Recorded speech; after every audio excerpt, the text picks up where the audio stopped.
Hi everyone, welcome back to Radio Night Crime. Before you drift off, let me know in the comments where you're listening from. If you're enjoying the stories, don't forget to like and subscribe. Now let's relax and jump into tonight's case. Story 1. Carmel by the Sea, a small, beautiful town on the California coast, was once known for its tranquility and romance. But in 2022, the town was shaken by a horrific case, where dark family secrets suddenly came to light. An illicit love affair, a cruel revenge plan, and a bloody death all led to a spiral of crime. Salandine, a young banker, and Huxley, a successful trader, seemed to have a perfect marriage. But when Soraya, Salandine's younger sister, entered their lives, this family relationship gradually turned into an unexpected tragedy.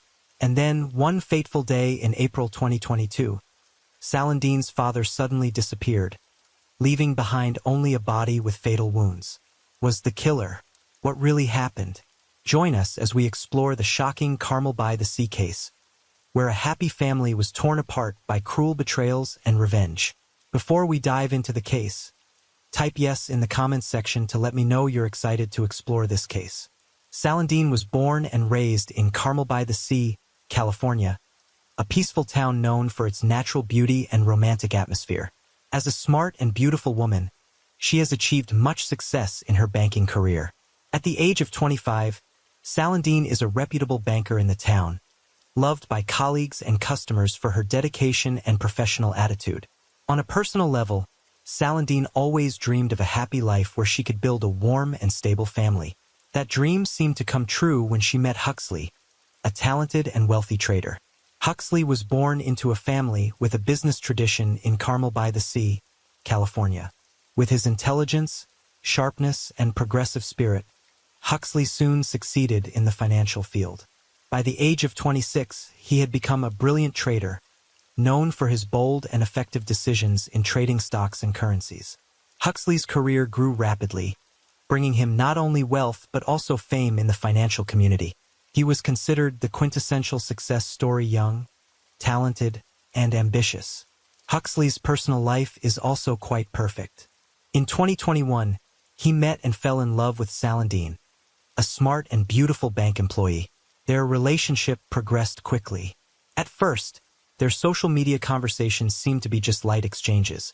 But as time went on, they realized more and more things in common, and the connection between them became deeper. After a period of getting to know each other, the two decided to meet in real life, and their feelings quickly developed. Salandine's gentle beauty and open personality made Huxley unable to take his eyes off her, while Huxley's confidence and success made Salandine feel safe and admired. The love between the two gradually turned into a strong relationship, and after a short time, Huxley proposed to Salandine. They got married in September 2021 in a cozy and solemn ceremony at a luxury restaurant, witnessed by family and friends. After the wedding, Huxley and Salandine's married life was initially very happy. They both loved and respected each other, building a peaceful home together. Huxley continued to succeed in his career, while Salandine remained devoted to her banking work. Life seemed perfect, with warm evenings together and plans for the long-term future. However, this perfection seemed to be a cover for the storms that were about to come. However, everything began to change when Soraya, Salandine's younger sister, graduated from California State University, Monterey Bay in 2021, with a new passion. Instead of pursuing her chosen major at university, Soraya decided to try her hand at trading, like her brother-in-law Huxley. At this time, Soraya was just 22 years old, young, beautiful, and full of enthusiasm. With the desire to learn and succeed quickly, Soraya sought out Huxley for guidance in financial trading. Huxley, an experienced trader, did not hesitate to help his brother-in-law. At first, he only taught Soraya the basics of financial markets, how to analyze data and make trading decisions. However, the closeness between the two gradually increased as Soraya began to spend more time with Huxley to learn. They often met at home or in quiet cafes to discuss work. This long time together created a closer relationship than usual between brother-in-law and sister-in-law. Soraya, with her youthful, charming, and energetic 22-year-old self attracted Huxley's attention. At 26, Huxley, a man with a solid career, could not resist his sister-in-law's charm. The closeness in work gradually turned into more complicated feelings. Things began to go beyond the limits when they spent more time together outside of work. Huxley and Soraya became increasingly close, not only in work but also in their personal encounters. The two often walked together on the streets of Carmel by the sea, where their closeness gradually attracted the attention of those around them. Many even mistook them for a couple due to the closeness and comfort they showed when they were together. Their walks, sitting in cafes, or discussing work gradually turned into moments filled with hidden meanings and hidden tensions of feelings that went beyond the limits of family. According to later accounts, after a long time together, their feelings could no longer be restrained. One afternoon, after eating at a restaurant, Huxley and Soraya decided to continue to a nearby hotel. When the hotel door closed behind them, the line between responsibility and lust was blurred. Here they crossed the line, officially entering the world of seductive and furtive adultery.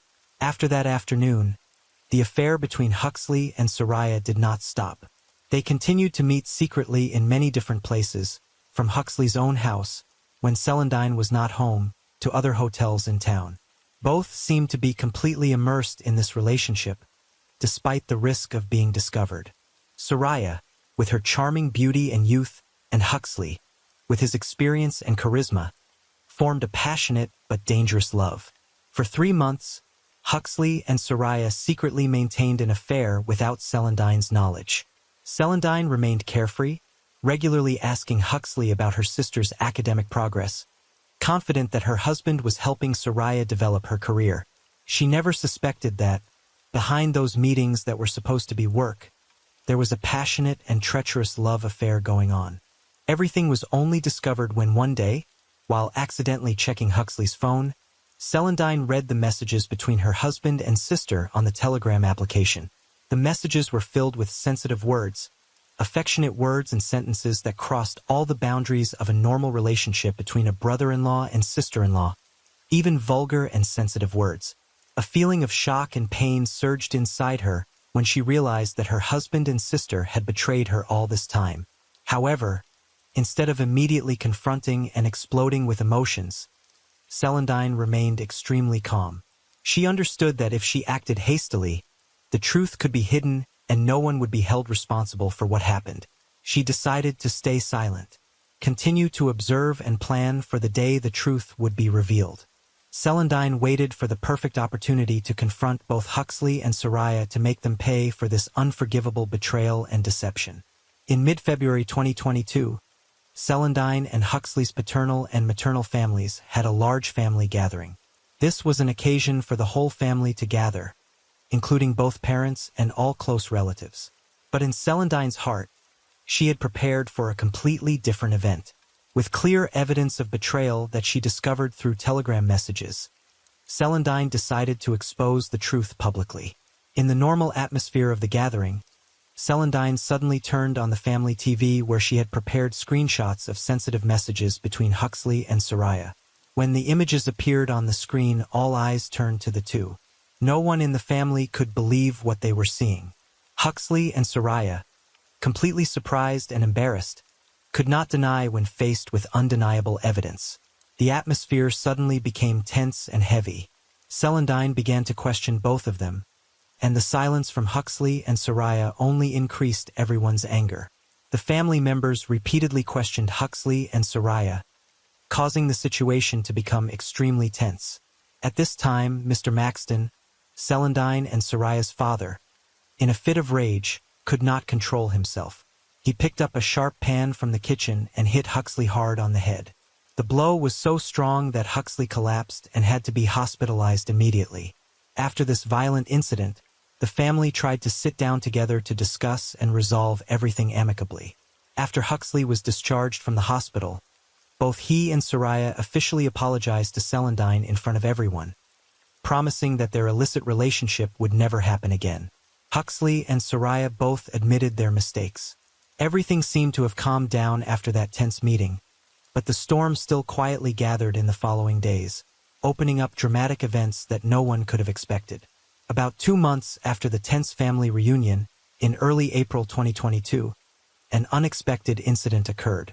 Mr. Maxton, Celandine and Soraya's father, suddenly disappeared, to everyone's surprise. His sudden absence worried the whole family, and they quickly reported it to the police to begin the search process. The police immediately took action, using all professional measures to find clues about Mr. Maxton's whereabouts.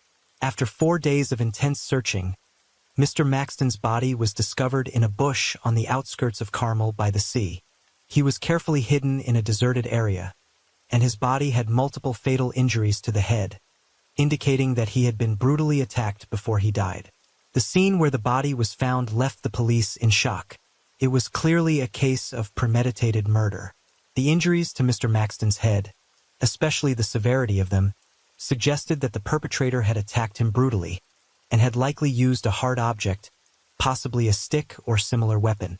The police began investigating the scene, collecting any clues that could lead to the perpetrator. The investigation was complicated by the lack of eyewitnesses to the incident and the location where the body was found in a remote area. However, the police did not give up and focused on searching for evidence from security cameras in the area.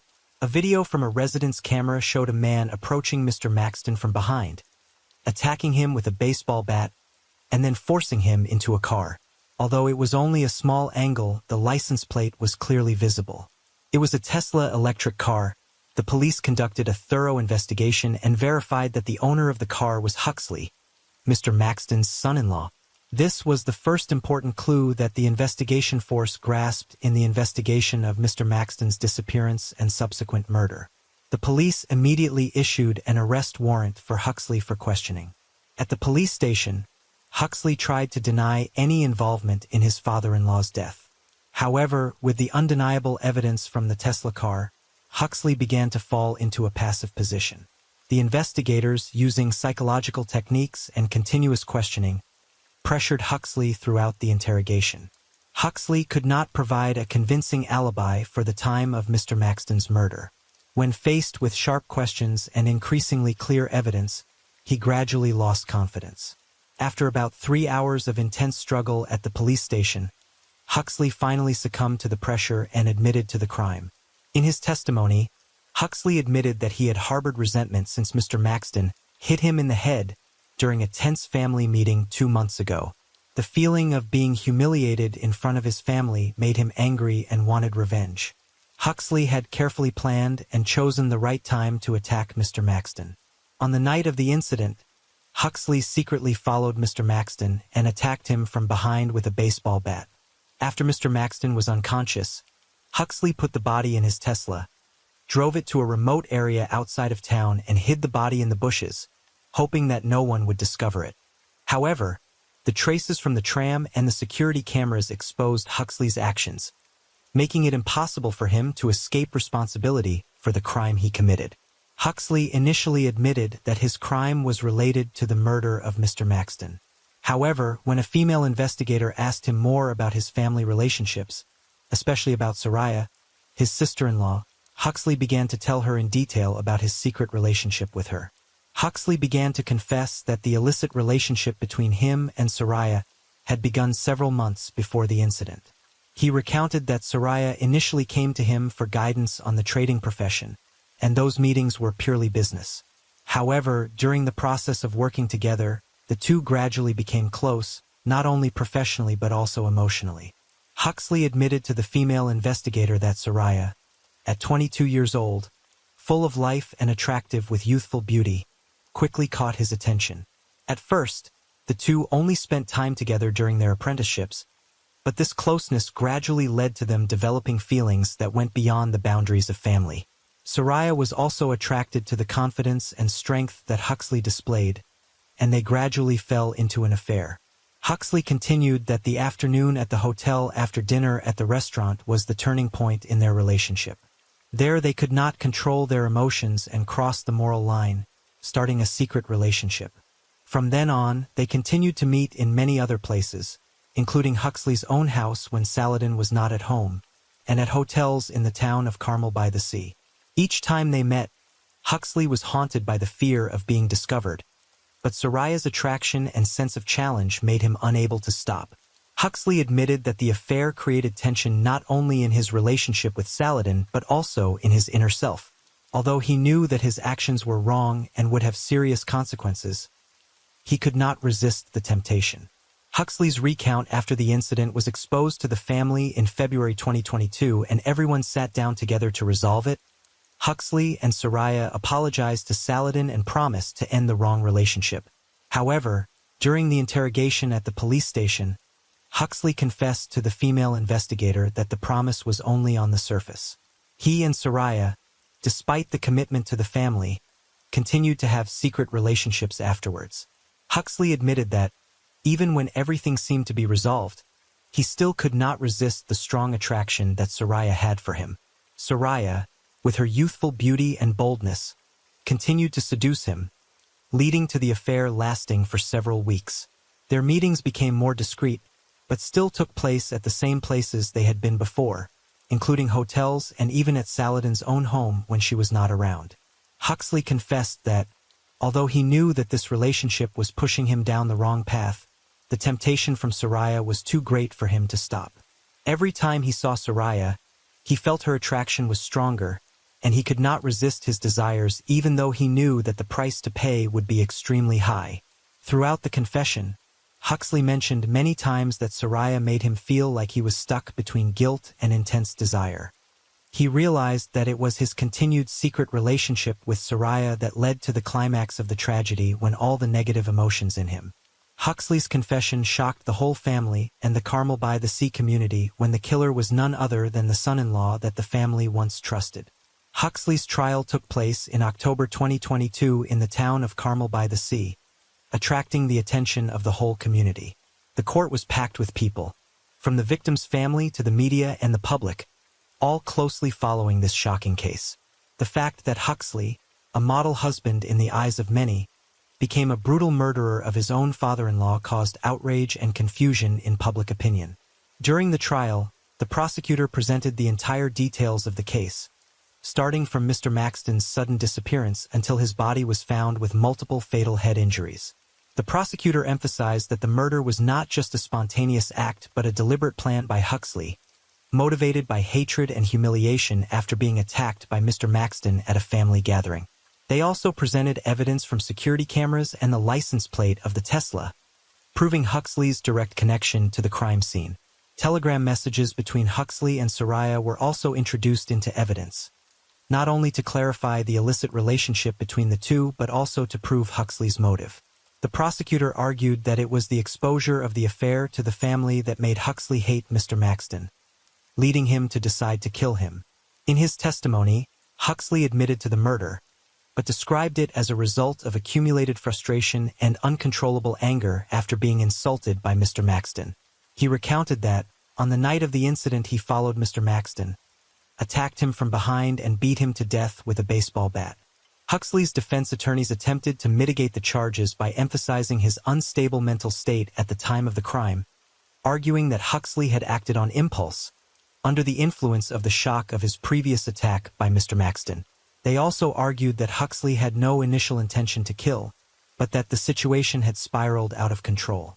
The victim's family, especially Saladin, sat silently in court. Her anguish was evident on her face as she watched her husband stand trial for the brutal crime against her own father. Soraya, who had been in an affair with Huxley, was also present in court but remained silent throughout the trial. After days of debate, the jury came to the conclusion that Huxley's actions were deliberate and cruel and unforgivable. Although the defense attorney tried to reduce the charges, the court did not accept Huxley's mental state as a defense. The jury concluded that the murder was not only motivated by hatred but also premeditated. Huxley was ultimately sentenced to life in prison without parole for first-degree murder. This harsh sentence reflected the brutality of the case and the court's intolerant attitude toward premeditated murder. The trial ended in pain for the victim's family, especially Saladin, who had just lost her father and had to watch her beloved husband become a brutal killer. Huxley's trial left a deep mark on the Carmel by the Sea community, becoming one of the most shocking cases in this peaceful town.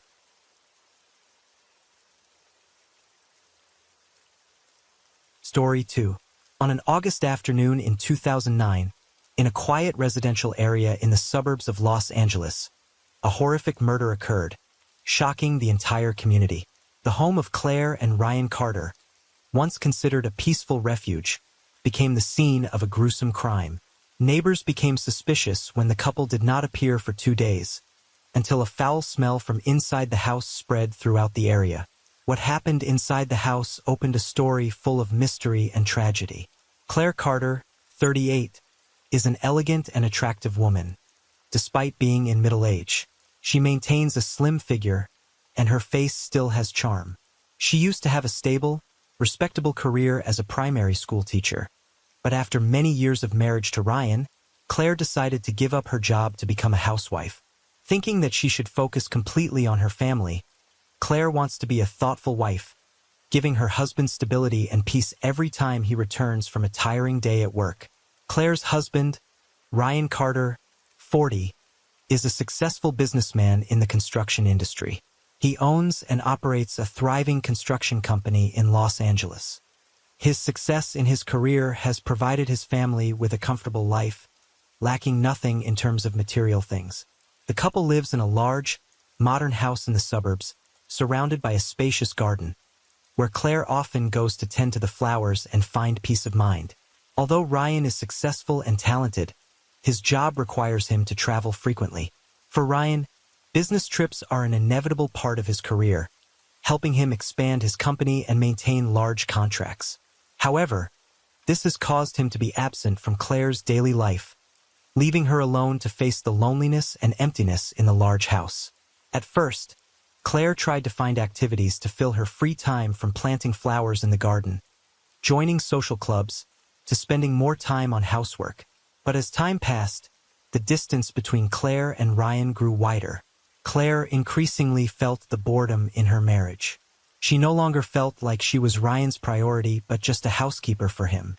The monotonous days passed and loneliness surrounded Claire more and more. In order to regain joy and a sense of youth, she decided to join a gym near her home. At first, she just hoped to have a place to relieve stress and escape from boredom.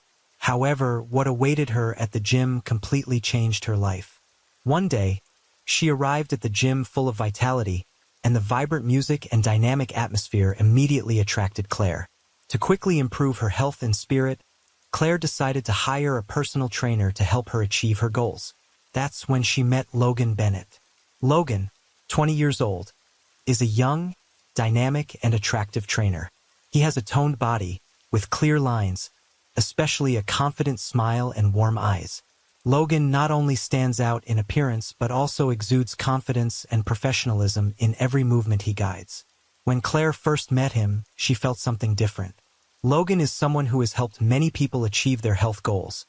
But it seems that with Claire, he has become a connection that goes beyond just exercise. Logan started to guide through the basic movements, but right from the first sessions, she skillfully seduced him. Claire did not simply follow instructions. She used deep looks and sweet words of thanks, creating an intimate atmosphere that Logan could not help but notice. Every time he adjusted her posture, Claire would intentionally lean closer, making the distance between the two of them closer than usual.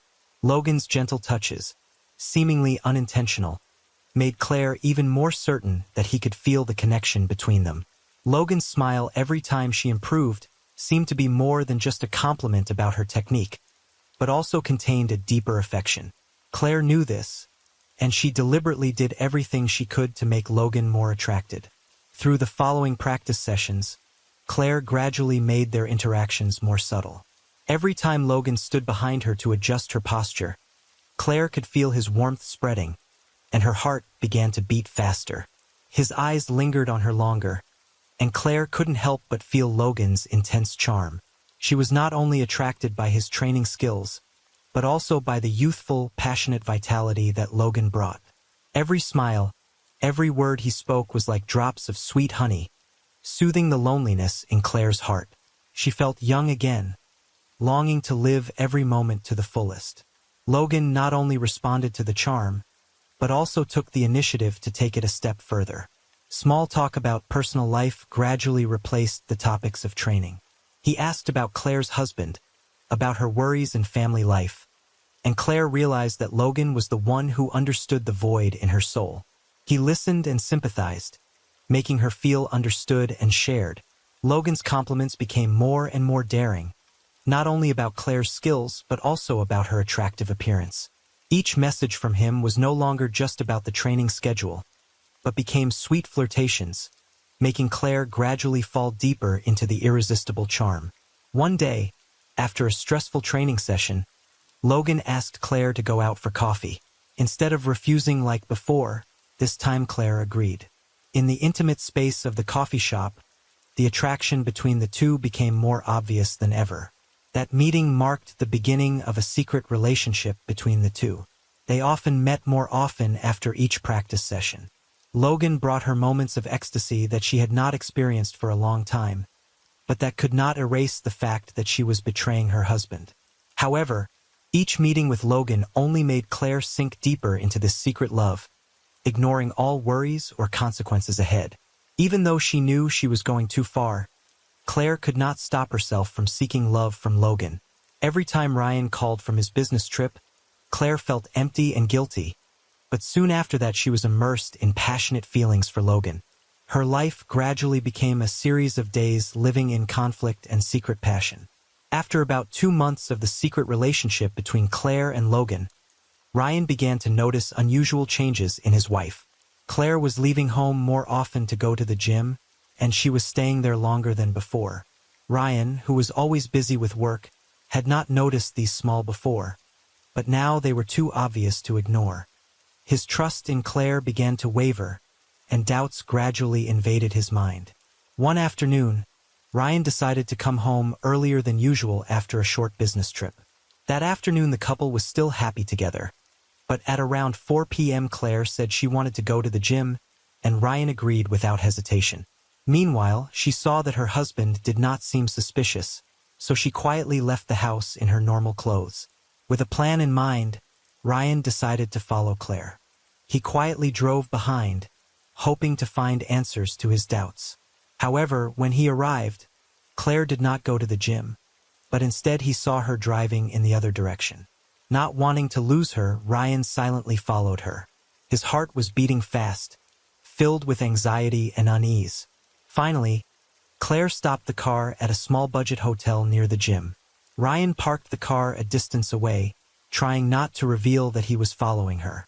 He saw Claire get out of the car, look around a bit, as if checking her surroundings, then head straight into the hotel lobby. Just a few minutes later, Logan appeared. He walked in confidently, comfortably, and entered the hotel with Claire. Their ease, their intimacy, confirmed all the suspicions in Ryan's heart. At that moment, Ryan's heart shattered. He felt his entire world collapse when he witnessed his wife, the person he trusted and loved, betray him so clearly. The image of Claire and Logan walking into the hotel with a natural, carefree look, as if there was nothing to hide, haunted Ryan's mind. He couldn't believe that the woman he married, the person he thought was waiting for him to come home, could fall into such an affair. But instead of confronting him right away, Ryan chose to keep quiet. He didn't want to explode in public, didn't want to complicate things further. With a broken heart and a broken spirit, Ryan got back into his car and drove home in silence. On the way back, his mind was filled with chaos, both pain and anger. He wondered what he had done wrong, and why Claire could betray him so cruelly. He sat in a corner in a state of collapse.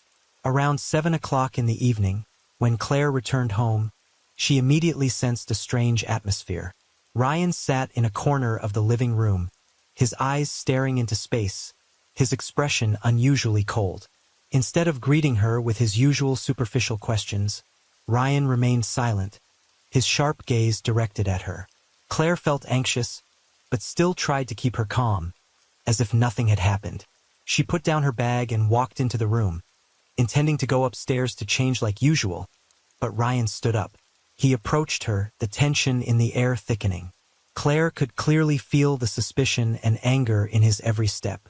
Her heart began to beat faster, anxiety spreading through her body, but she still tried to stay calm, reassuring herself that the situation could be turned around. Ryan, unable to contain his anger, began to confront Claire about what he had witnessed. Claire, panicked and surprised, initially tried to deny it, but when Ryan revealed that he had seen her and Logan at the hotel, she knew she had no way out. Guilt, fear, and shame overwhelmed her. Claire, in a desperate attempt, still tried to explain, but everything became useless in the face of Ryan's uncontrollable anger. In that moment, Ryan seemed to explode. The emotions that had been pent up for so long, disappointment and deep hurt, made him completely lose control. He rushed at Claire, punching her hard in the face, sending her crashing to the floor. Claire panicked, trying to resist but not enough strength. Each of Ryan's punches carried hatred, pushing Claire into a state of complete helplessness. She screamed, trying to struggle free, but her weak body could not withstand Ryan's madness.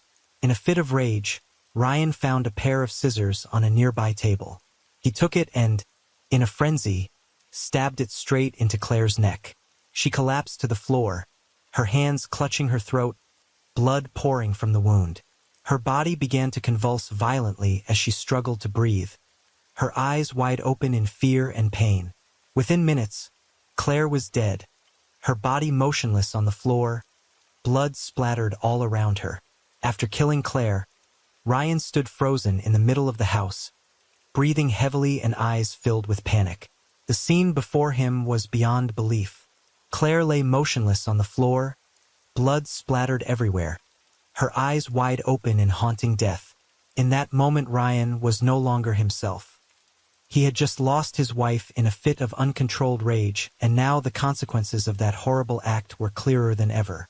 Unable to bear the horror of the truth, Ryan frantically tried to find a way to escape.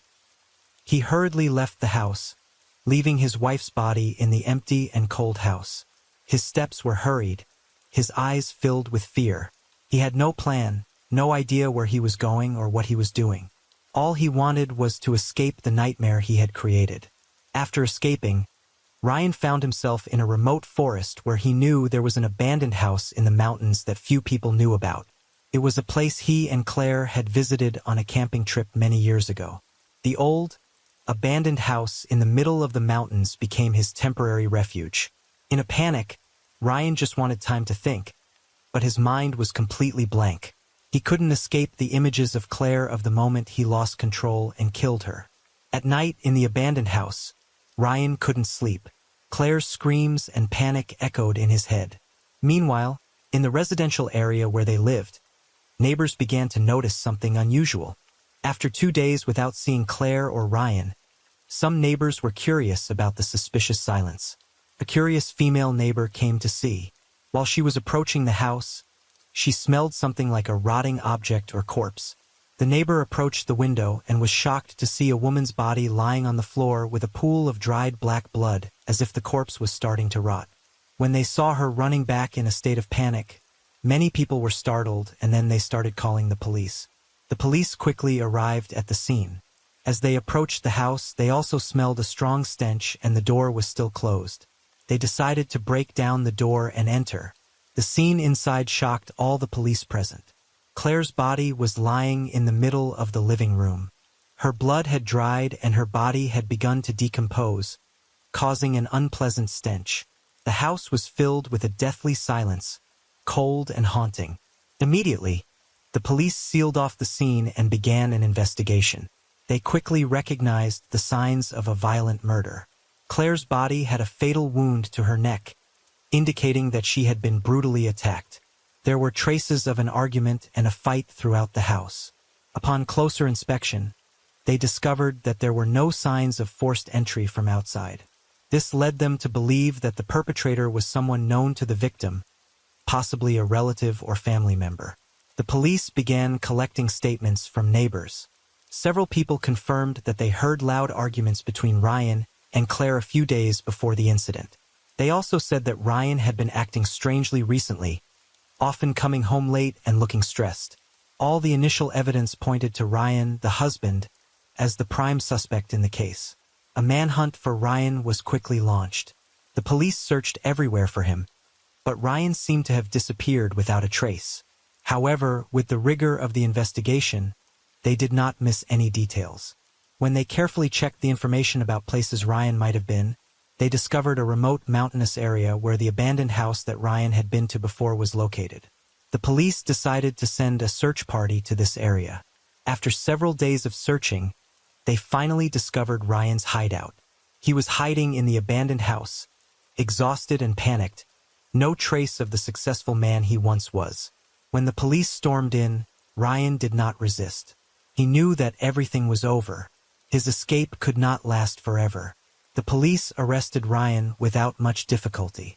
As he was handcuffed and escorted out of the abandoned house, Ryan remained silent. Days on the run had left him exhausted, both physically and mentally. He knew there was no way out. Claire's death was an irreparable tragedy, and now he had to face the terrible consequences of his actions.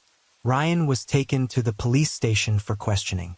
During the interrogation, Ryan sat across from two police officers, the bright lights shining on his tired face. After days of running and living in fear, Ryan seemed exhausted both physically and mentally. When asked about what had happened, he initially sat silently, his eyes staring blankly at the table.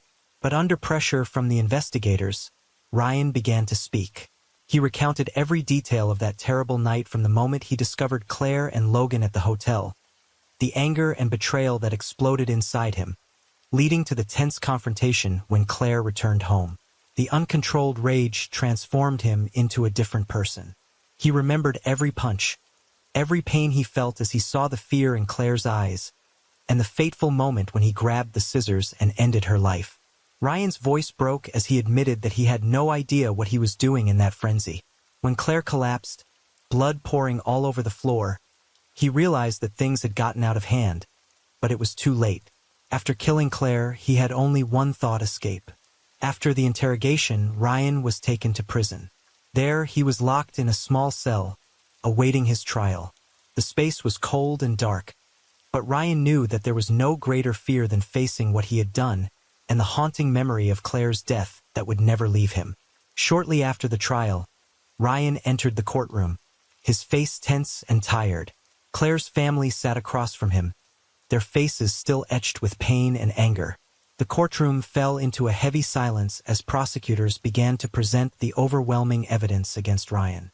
Prosecutors presented the case in detail, from the discovery of Claire's body in the house to the incontrovertible evidence such as bloodstains, traces of violence, and Ryan's confession after his arrest. Everything pointed to Ryan's actions not being a momentary loss of control, but an outburst of anger that led to Claire's tragic death. Ryan's defense attorneys tried to convince the court that he had acted in a fit of rage after discovering his wife's betrayal. They argued that it was a spontaneous reaction and that Ryan had no intention of killing Claire beforehand. They hoped that the court would consider this factor to reduce his sentence. However, the prosecutors disagreed. They asserted that even though he had been betrayed, nothing could justify such a cruel act. Ryan had enough time to think and stop, but he chose violence and killed Claire. The wounds on Claire's body show Ryan's brutality and determination in his murder. After reviewing all the evidence and arguments, the judge made his final decision. Ryan was sentenced to life in prison without the possibility of parole. This meant he would spend the rest of his life behind bars, with no chance of redemption or a normal life. The case was quickly closed. Claire's family cried as they heard the verdict, but Ryan bowed his head in silence.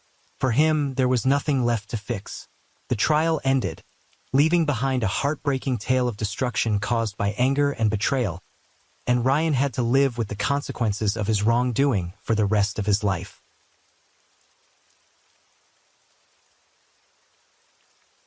Story 3. Rio de Janeiro, 2019.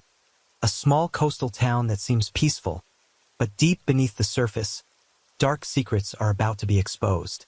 João Moreira, a devoted husband, suddenly notices a strange distance from his wife Mariana, but what he discovers next will shock the whole town. It is not just a simple affair, but the unsuspecting people become the main characters in a terrible tragedy. A video played on a big screen in the middle of a church service ignites the anger in the heart of a betrayed husband. But that is only the beginning of a bloody and cruel chain of events. João was then brutally murdered. What really happened? And who was responsible for this shocking dismemberment? Find out in today's episode of Crime MKT. João Moreira was born and raised in a normal working-class family in the suburbs of Rio de Janeiro, Brazil. He was a simple, gentle man who always worked hard to earn a living and support his family. With a calm nature, João never asked for much for himself. He just wanted a simple, peaceful life like everyone else. João's young years passed peacefully, with a steady job at a building materials store and a simple life in the small town where he lived. When João turned 30, on the advice of his family, he agreed to an arranged marriage with Mariana, a young girl from a neighboring family. Mariana Silva, born into a well-off family in central Rio de Janeiro, grew up with a caring family. As an only child, she was always protected and had a comfortable life. Mariana, with her beautiful and elegant appearance, attracted a lot of attention from those around her. But inside she always felt lonely and emotionally deprived. Since childhood, Mariana was taught to be a traditional woman, taking on the role of a wife and mother in the family. Therefore, when she came of age, her family arranged a marriage with João Moreira, a simple but stable man, hoping that marriage would bring Mariana security and a peaceful life. In early 2018, João Moreira and Mariana Silva officially held their wedding in a small traditional ceremony in the coastal town of Rio de Janeiro. The wedding took place peacefully, full of family and traditional customs, just as both families expected. To everyone around them, their marriage was the perfect combination of stability and tradition. João and Mariana's married life was filled with joy and stability for the first year after their wedding. They enjoyed the sweet moments, built a home with the hope of a long-term future. However, after a year of living together, everything began to change.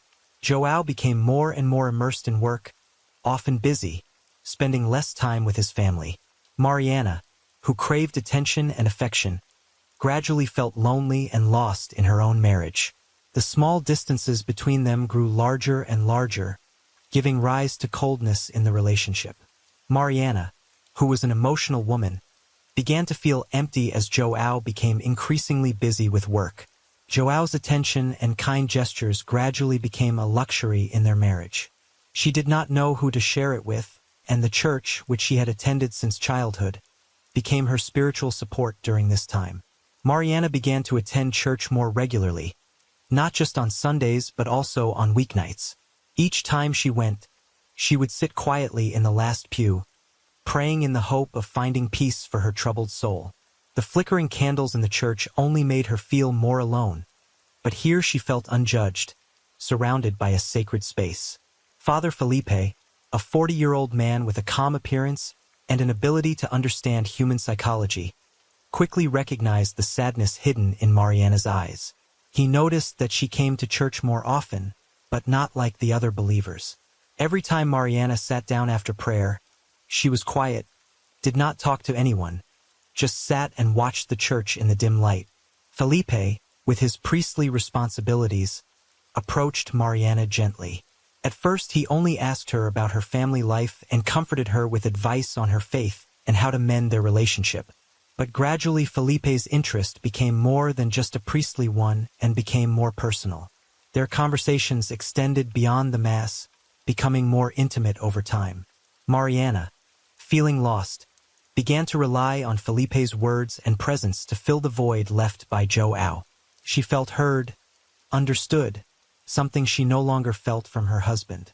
And it was from these seemingly harmless conversations that a dangerous relationship began to develop between Mariana and Father Felipe, a relationship that she herself did not expect would change her life forever. According to Mariana's confession to João later, the first time she betrayed him was in Father Felipe's small room, located behind the São Pedro church. It was an autumn evening in 2019 when Mariana arrived at the church after a long day of fatigue and frustration with her cold marriage. After the service, Father Felipe invited her into his room to chat, in the name of comfort and spiritual sharing. In that room, with its quiet and private space, amid the comforting words and delicate care, the boundary between priest and believer gradually blurred. Mariana, in a moment of weakness and overwhelming loneliness, could not control herself and a relationship beyond limits occurred. João saw that room, which was a place of prayer and seeking peace, became the site of the first betrayal, and from then on everything changed forever in their lives. After her first betrayal of João in the seclusion of Father Felipe's room, Mariana felt a powerful awakening within her. It was not just a feeling of guilt, but also a feeling of being alive again, as if she had found a part of herself that had long been lost. Felipe, with his calm and dignified appearance, possessed a mysterious charm that Mariana could not resist.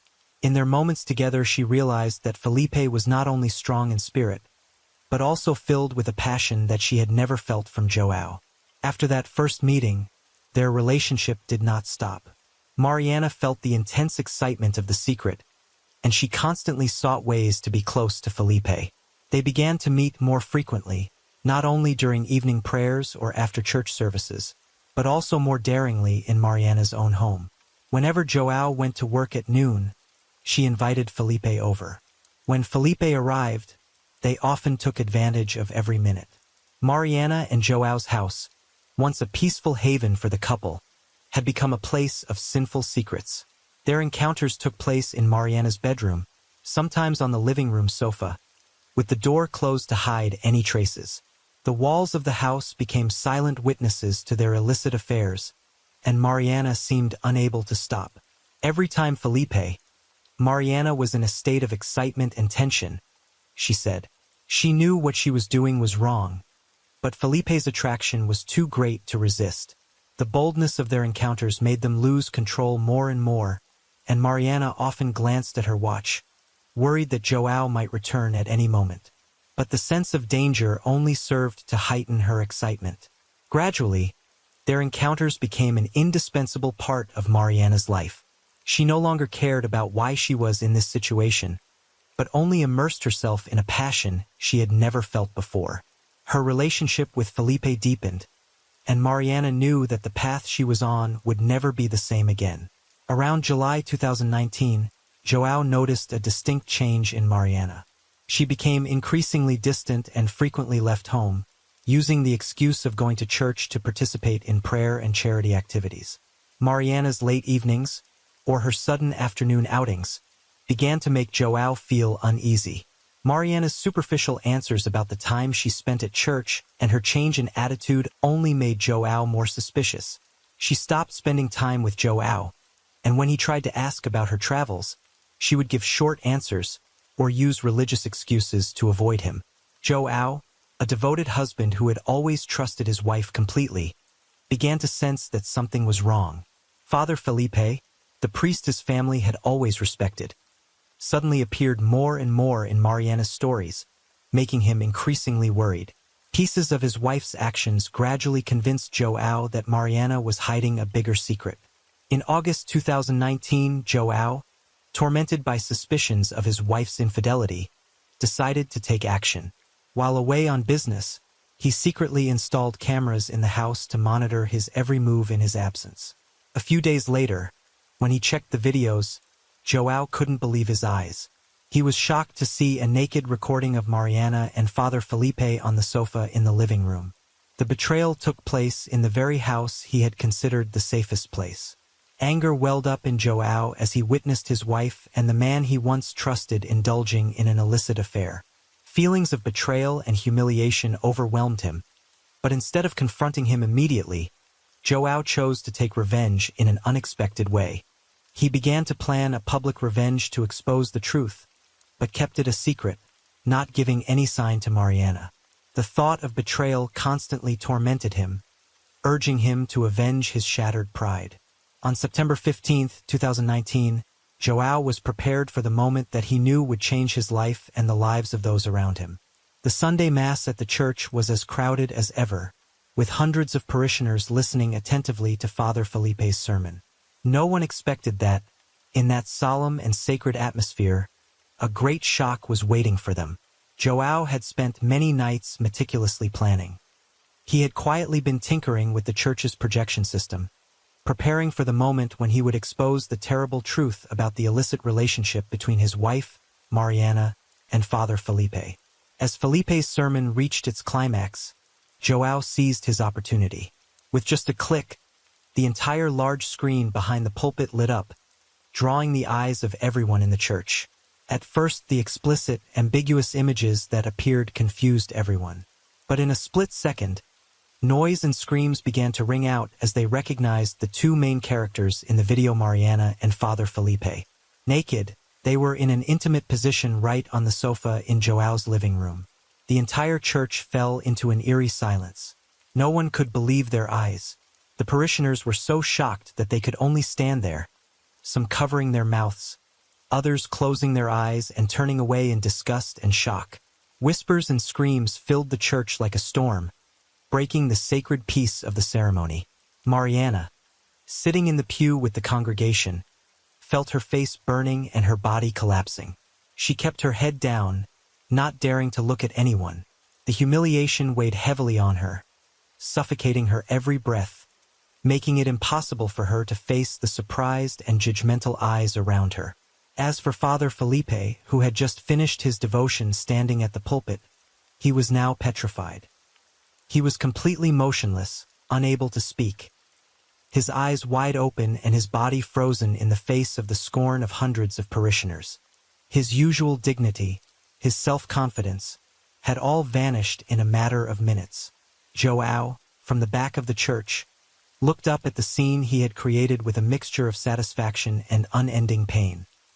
He did not say anything, did not cause any commotion, but in his heart he knew that his plan of revenge had been carried out perfectly and Father Felipe had paid the price for this unforgivable betrayal. After the horrific events at the church, nothing could save Joao and Mariana's marriage. Soon after the truth was revealed, Joao filed for divorce. Mariana did not object, knowing that her betrayal had destroyed everything they had. The divorce was swift, painfully but inevitably final. Joao left with a deep sense of hurt, while Mariana bore the brunt of the collapse of her family and community, leaving each with scars that would never heal. The case of Father Felipe quickly became a hot topic in the small coastal community of Rio de Janeiro, and it spread far beyond the town to the entire diocese. The exposure of the video at the São Pedro church caused Felipe's reputation to collapse in an instant. More than just a personal disgrace, the incident shook the faith of parishioners in the church and the sacred values Felipe once represented. News of the scandal could not be covered up, and the bishop of the diocese had no choice but to take drastic action. After a series of closed-door meetings among high-ranking church officials, the decision was made Father Felipe was severely disciplined. In October 2019, he was officially expelled from the church, stripped of all his rights and positions in the church. This was the most severe punishment ever imposed on a once trusted and respected priest. Felipe's passing was quiet, but the repercussions of the incident still reverberate. Parishioners who once revered him turned their backs on him, and many in the community felt betrayed and lost faith in the man they once considered their spiritual leader. Felipe was stripped of not only his position, but of everything he had built: respect, trust, and standing in the community. After being expelled from the church, Felipe fell into a state of depression. He was forced to live as a recluse in a small house in the suburbs, far from the town where he had served. The parishioners were unforgiving, and gossip and ridicule followed him everywhere. When he went out, he had to endure the contemptuous looks and rejection of those who had admired him. Although the affair was exposed to the community and Felipe was expelled from the church, there were rumors that the relationship between him and Mariana had not ended. After leaving the parish, Felipe and Mariana were said to have continued to meet secretly, away from public attention. The secret meetings took place in private places, out of sight of acquaintances. Rumors of their continued relationship were never officially confirmed, but in a small town like São Pedro, secrets are hard to keep for long. Despite being exposed and dishonored, Felipe and Mariana seemed unable to let go of each other, prolonging their days in the shadows. Things seemed to have calmed down after the scandal, but about 2 years later, in November 2021, something unexpected happened. Joao, the betrayed husband, suddenly and mysteriously disappeared. In the first few days, everyone in town thought that Joao had just gone away for a while to take care of business. But when he did not return to the shop where he worked, and no one could contact him, worries began to rise. Joao's family, after days of unsuccessful attempts to contact him, decided to report the matter to the police. The search for João officially began with the help of the townspeople. They searched every street, abandoned house, and forest on the outskirts of town, but found no trace of him. João's mysterious disappearance sparked suspicion and speculation, but no one could have predicted the terrifying secret that awaited him. After weeks of intense investigation, in December 2021, the police finally discovered the horrifying truth about João's mysterious disappearance. His dismembered body was discovered in an abandoned house in the woods on the outskirts of Rio de Janeiro. The police quickly sealed off the scene and began collecting all the evidence, which gradually revealed the involvement of Father Felipe. Felipe's fingerprints were found on items in the house, especially a hacksaw used to dismember the body. This was an important piece of evidence proving his presence at the crime scene. In addition, João's call and text messages before his disappearance showed that he had received many messages from an unknown phone number, which, after tracing, the police determined belonged to Felipe. These messages showed that Felipe had lured João to the abandoned house under the pretext of need to talk about the past at the scene. Not only João's blood, but also a small amount of other blood was found. Through DNA testing, the police determined that this blood belonged to Felipe, possibly because he was injured during the crime. A witness living near the forest area said that he saw a middle-aged man driving into the abandoned house on the day João went missing, and the witness's description matched Felipe's appearance. The car's license plate was identified as Felipe's, further strengthening the incriminating evidence. The investigation also revealed Felipe's clear motive. After losing his job and reputation due to the exposure of the incident, he harbored a grudge against João, the man who had ruined his life. During the investigation, the police also found a personal diary of Felipe's vengeful thoughts and plans for revenge. With all the evidence of fingerprints, bloodstains, text messages, and witness statements, the police had no doubt Felipe was the one who killed and dismembered João. At the end of December 2021, Felipe was arrested, ending his life of seclusion and closing the horrific murder case that had shocked the community. At the police station, after his arrest in late December 2021, Father Felipe finally confessed. During a lengthy interrogation, he recounted the details of the incident in a cold manner, making no attempt to hide or deny his guilt. Felipe confessed that, since losing his position and honor, he had been unable to let go of his hatred for João, whom he considered the cause of his downfall. Felipe had carefully planned to lure João to the abandoned house.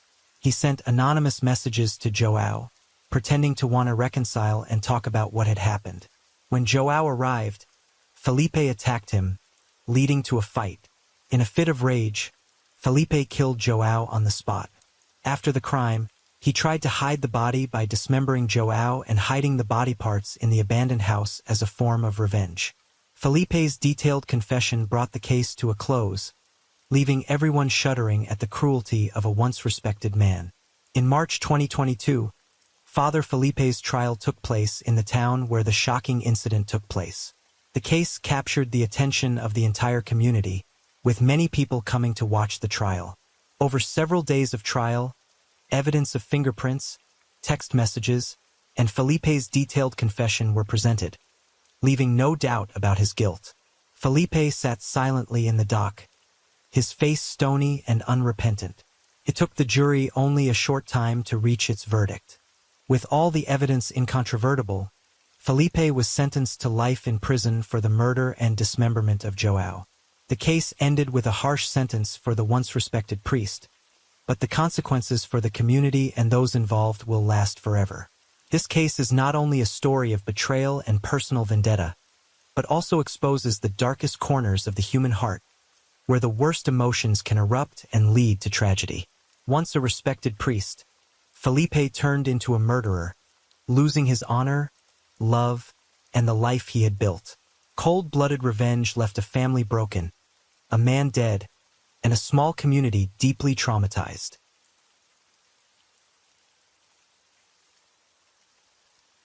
Story 4. In this story, we are going to talk about a shocking case that happened in Mumbai in 2007. The case revolves around a young man named Arjun, who comes from a poor family and his fateful relationship with a rich woman, Aisha. The events that followed led to an ambitious criminal plan that eventually landed them both in jail. Follow along to find out more about the case and its gruesome consequences.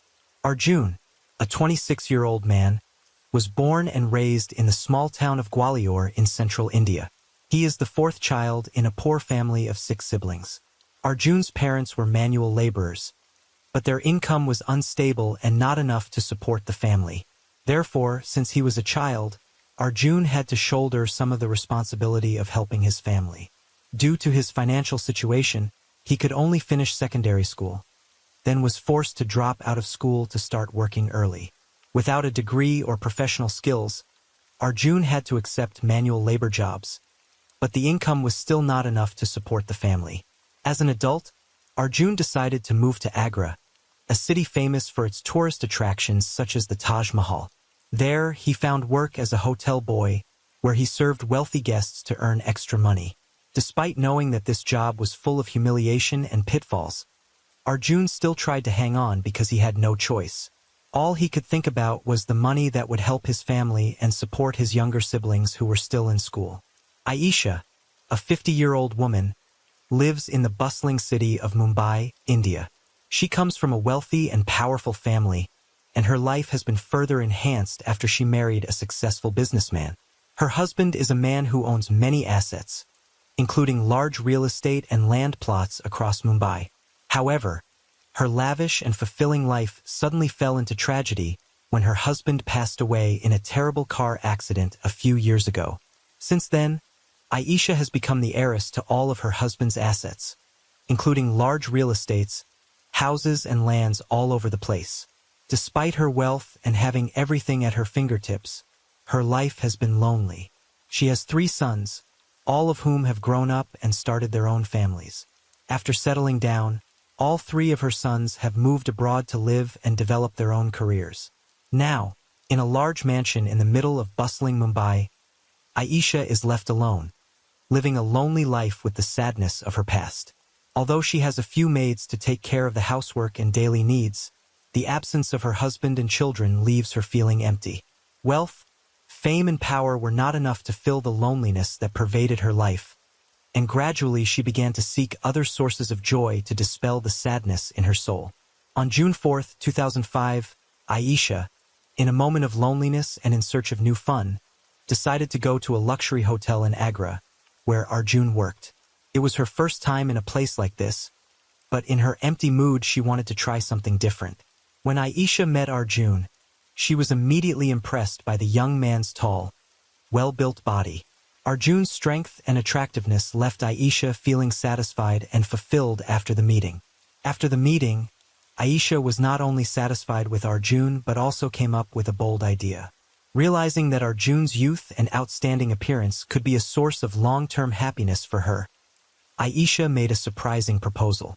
She offered Arjun that if he agreed to live with her, become her official husband and serve her in her personal needs, she would pay him a large sum of money.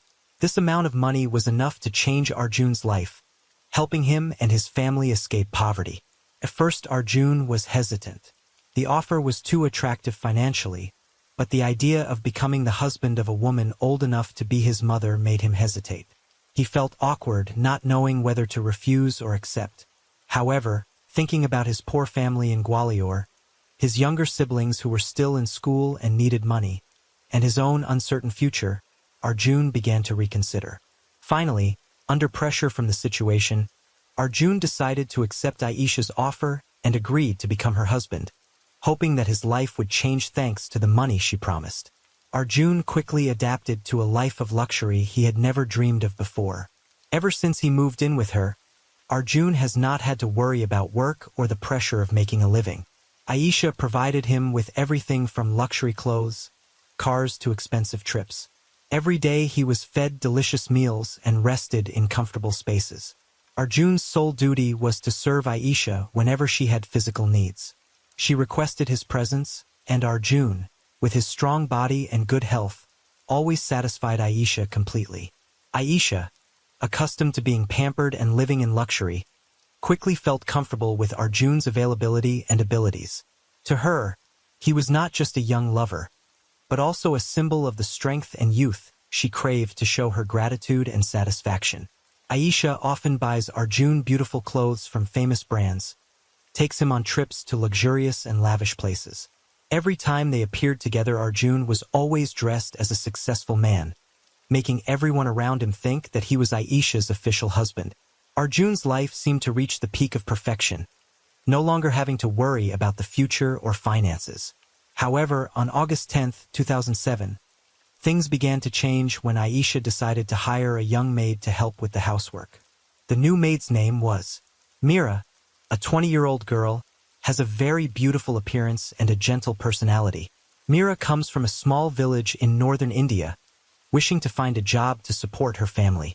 From the moment she stepped into the mansion, Mira's pure beauty attracted everyone's attention, including Arjun.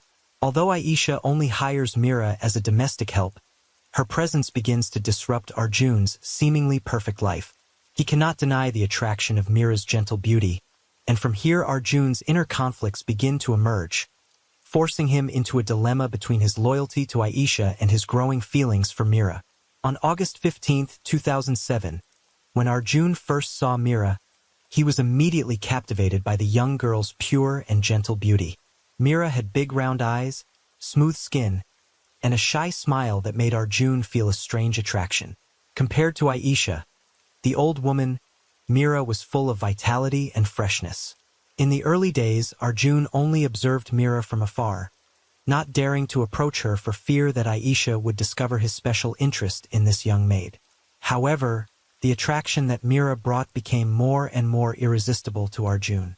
He started to find ways to have short meetings with Mira when Aisha was not around.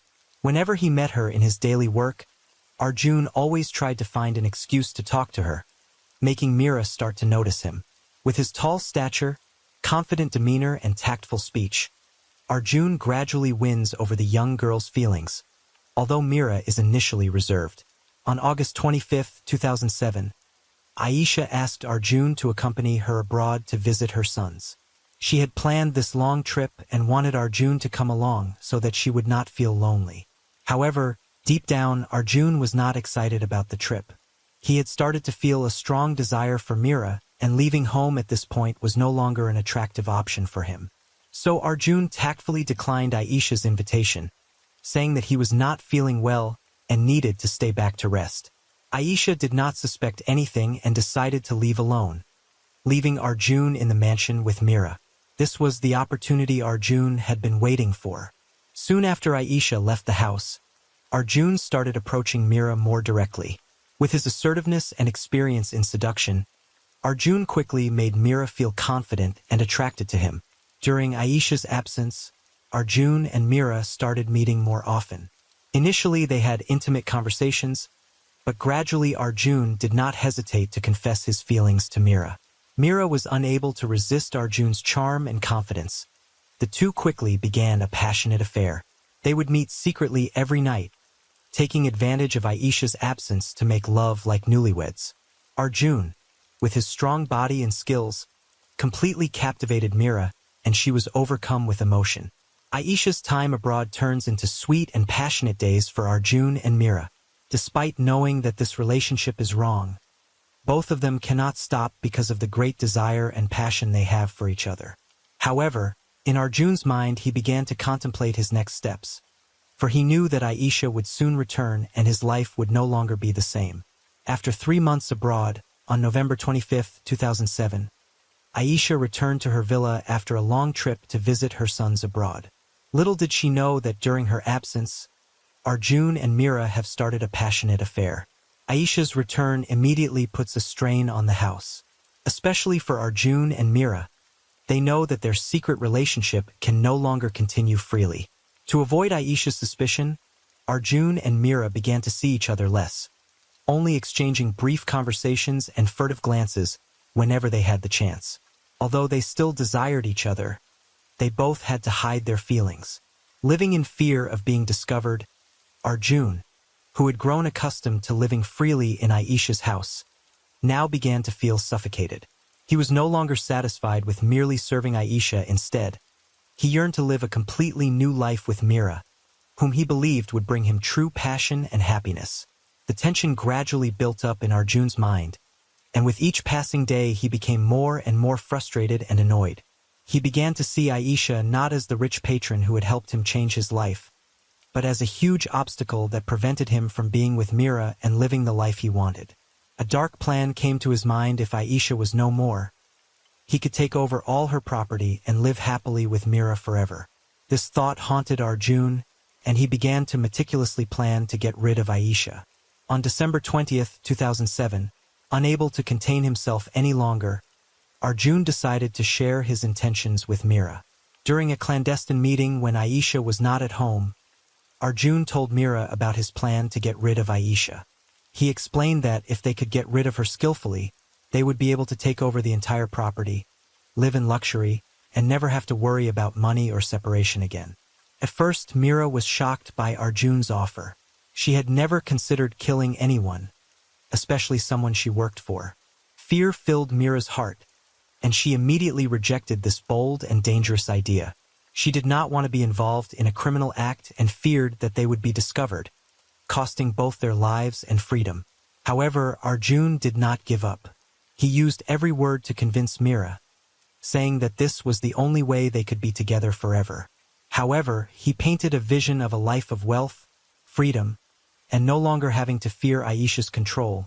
Gradually, through many secret conversations, Arjun's sweet words and charming persuasion began to sway Mira. She was gradually drawn into the fantasy of a future with Arjun without any barriers. Finally, because she loved Arjun so much and wanted to keep him by her side, Mira agreed to participate in the dark plan. Although she was still hesitant and worried, her desire to be with Arjun overshadowed her reason. The two began to plan in detail to eliminate Aisha without leaving a trace, believing that if they were careful, no one would be able to detect their plot. On the evening of December 25, 2007, Aisha's villa became unusually quiet. It was Christmas Eve, but there was no warmth and joy in the air, only tension and calculation of two people carrying out a criminal plot. After weeks of meticulous planning, Arjun decided that this was the perfect time to act. That afternoon, while Aisha was resting, Arjun secretly gave Mira a small vial containing aconitum, a powerful poison that could cause death within hours of consumption. The carefully prepared vial was colorless, odorless, and would dissolve completely when placed in a bowl of hot soup. With trepidation and anxiety, Mira took the poisoned bottle from Arjun's hand. She knew that there was no way back, but her hands were still trembling at the thought of what was about to happen. Before preparing dinner, Mira stood in the kitchen and looked at the poisoned bottle for a long time, struggling internally between fear and love for Arjun. Finally, with determination and faith that after this action, they would have a free life together, Mira opened the bottle and secretly put the entire poison into the bowl of soup she prepared for Aisha. Dinner was as usual. Aisha, unaware of anything, sat down at the table and enjoyed the meal Mira had prepared. Arjun, trying to maintain a calm demeanor, sat across from her, occasionally glancing nervously at Mira. As Aisha picked up the bowl of soup and began to enjoy each spoonful, both Arjun and Mira remained silent, filled with anxiety and anticipation. At first, everything seemed normal. Aisha enjoyed her bowl of soup as usual, not noticing anything unusual. However, about 20 minutes after eating, she began to feel uncomfortable. Aisha put her hand on her chest, feeling as if there was a fire burning inside. The pain quickly became intense, and she struggled to breathe. Her chest began to tighten, the pain unbearable. Her lips trembled. Her eyes widened in panic as she sensed something was wrong. Aisha spoke in a broken voice, weak and frightened. Arjun, though cold and determined inside, pretended to be worried. He stood up from his chair, feigning concern, and approached Aisha. Mira, standing at a distance, tried to keep her face calm, but her heart was filled with panic. Within minutes, Aisha's condition worsened. She began vomiting blood, her body convulsing and shaking. Dark red blood flowed from her mouth, staining the pristine white tablecloth. Aisha tried to hold Arjun's hand in her final agony, but her eyes gradually became glassy and weak. In a moment, she collapsed to the floor, her body lifeless. The room fell into an eerie silence. Aisha had died right in front of Arjun and Mira, exactly as they had planned. Arjun stood there, looking at Aisha's lifeless body, feeling a chill run down his spine, but his mind was filled with calculations about his next move. Mira stood there, her heart pounding, her eyes wide open at the scene before her, still unable to believe that this had just happened. After Aisha collapsed on the floor and stopped breathing, Arjun and Mira quickly tried to regain their composure. They knew that their actions could not leave any traces and everything had to be made to look like a natural accident. Arjun told Mira to stay calm and follow the plan. The two pretended not to know what had just happened and immediately called an ambulance, reporting that Aisha suddenly felt unwell and had passed out after eating. When the paramedics arrived, they immediately checked on Aisha. But as soon as they got to her, they realized that any medical intervention was too late. Aisha had already died by the time they arrived. The paramedics immediately sensed something was wrong because of her symptoms, which included vomiting blood and signs of severe poisoning. Following procedure, they took a blood sample from Aisha for testing, and it didn't take long to discover that the cause of death was poisoning. The poison in the blood was determined to be aconitum, an extremely dangerous substance that was rarely used in accidental situations.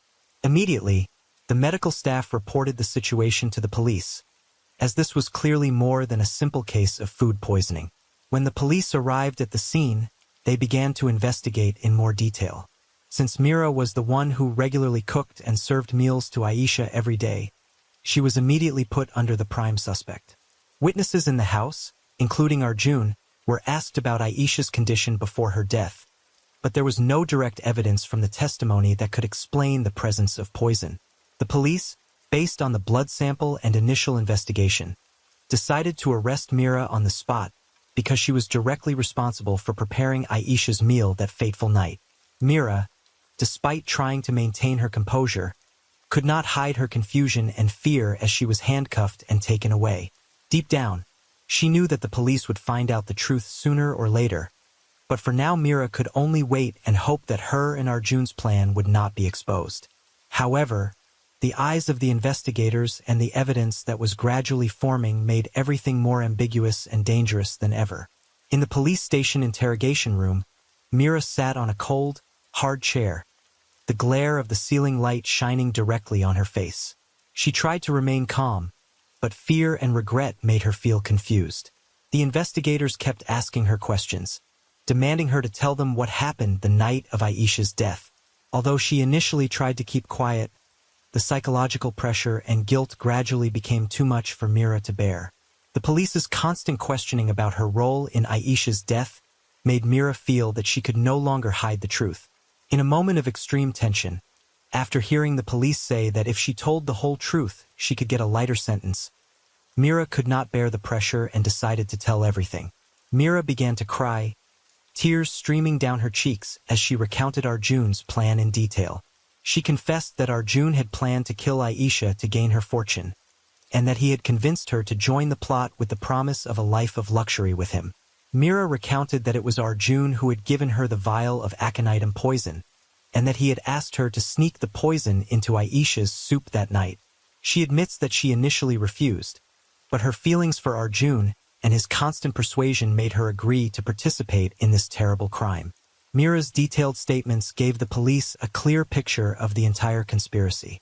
After verifying the information she provided, the police immediately planned to arrest Arjun.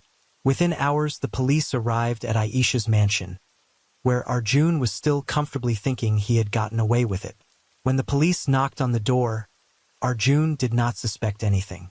However, when he saw the police team coming in and announcing that he was under arrest for murder, Arjun's expression became solemn. He showed no resistance or protest. Perhaps, deep down Arjun knew that this would happen sooner or later. He was handcuffed and taken to the police station without saying a word. In the interrogation room, facing the investigators, Arjun did not deny anything. After a moment of silence, he confessed to all his crimes. Arjun admitted that he was the mastermind behind the plan to kill Aisha to seize her property and that he had convinced Mira to join him. He claimed that his intention was to get rid of Aisha so that he could live with Mira and inherit all the property she left behind. Arjun and Mira were now clear to the police. Both admitted their guilt, and there was no doubt about their involvement in Aisha's death. The case closed with the inevitable conclusion that both Arjun and Mira would face the law. The trial of Arjun and Mira took place on March 20, 2008 at the Mumbai Central Court, attracting great public and media attention due to the seriousness and brutality of the case. The courtroom was packed with spectators, including Aisha's family, especially her 3 sons, who had flown in from abroad to attend the trial for their mother's murder. The atmosphere in the courtroom was tense, with Aisha's relatives and friends looking at the defendant with anger and grief. In front of the jury and his lawyers, the indictment was filed on charges of murder, conspiracy to commit murder, and use of a poison to commit a crime. Evidence presented in court, including Aisha's blood test results for aconitum, Mira's detailed testimony about Arjun's plan, and other evidence reinforced the idea that Arjun was the mastermind behind the murder. During the first few days of the trial, both Arjun and Mira remained quiet. Mira, pale and remorseful, broke down in tears several times during the trial. She admitted that she was wrong to listen to Arjun, but also tried to defend herself by saying that love was blind and made her make the wrong decisions. Meanwhile, Arjun remained calm, not showing much emotion, but he admitted all his guilt and did not seek to justify his actions. The prosecution's lawyers repeatedly emphasized the brutality of Arjun and Mira in their premeditated murder of Aisha. They argued that both were motivated by greed and selfishness, willing to kill an elderly woman to seize her property.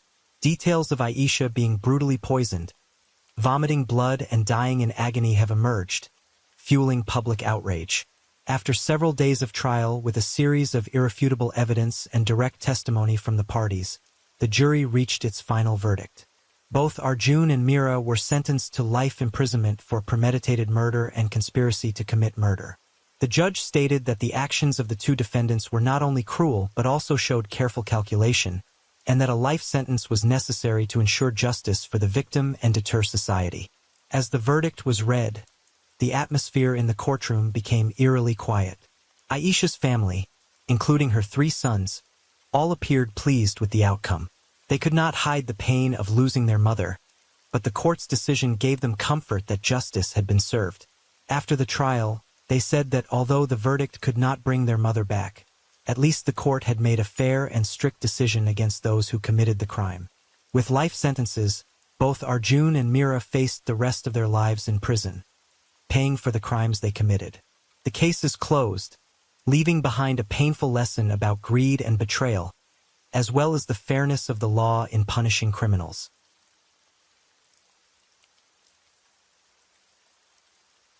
Story 5. In March 1991, 5 carefree boys set out for Mount Waryeong in Daegu, South Korea, driven by a simple childhood dream to find frog eggs. But that day would mark their final moments. The disappearance of these children sent shockwaves across South Korea, sparking a massive search effort that yielded no answers. More than a decade later, their innocent bones were uncovered in a shallow grave, but the truth behind the fate of the frog boys was far darker than anyone could have imagined. Beneath the traces of brutal violence lies a story of concealment, an enigma not easily unraveled, leaving a deep scar on the collective psyche of South Korea. Was this a tragic accident or a horrific crime buried for years? 1991. Though it wasn't a public holiday, the day carried a festive air. South Korea was abuzz with excitement, holding its first local elections since the fall of the military dictatorship, a moment of national renewal.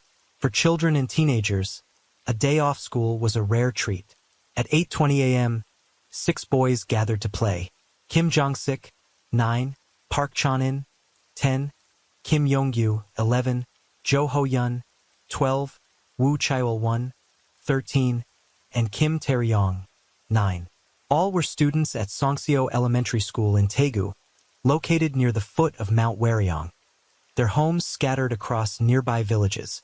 Initially, the boys played near Jo Ho-yun's house, but a young man from the neighborhood asked them to move elsewhere. After some discussion, one of them suggested heading to Mount Waryong to hunt for frog eggs. Before leaving, Kim Tae-ryong ran home for breakfast and told his parents about the plan.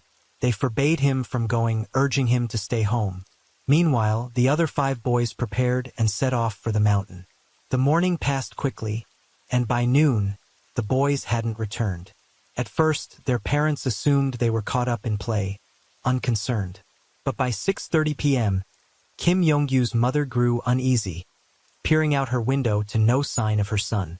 As dusk settled, the absence of 5 children, who hadn't ventured far, felt increasingly strange.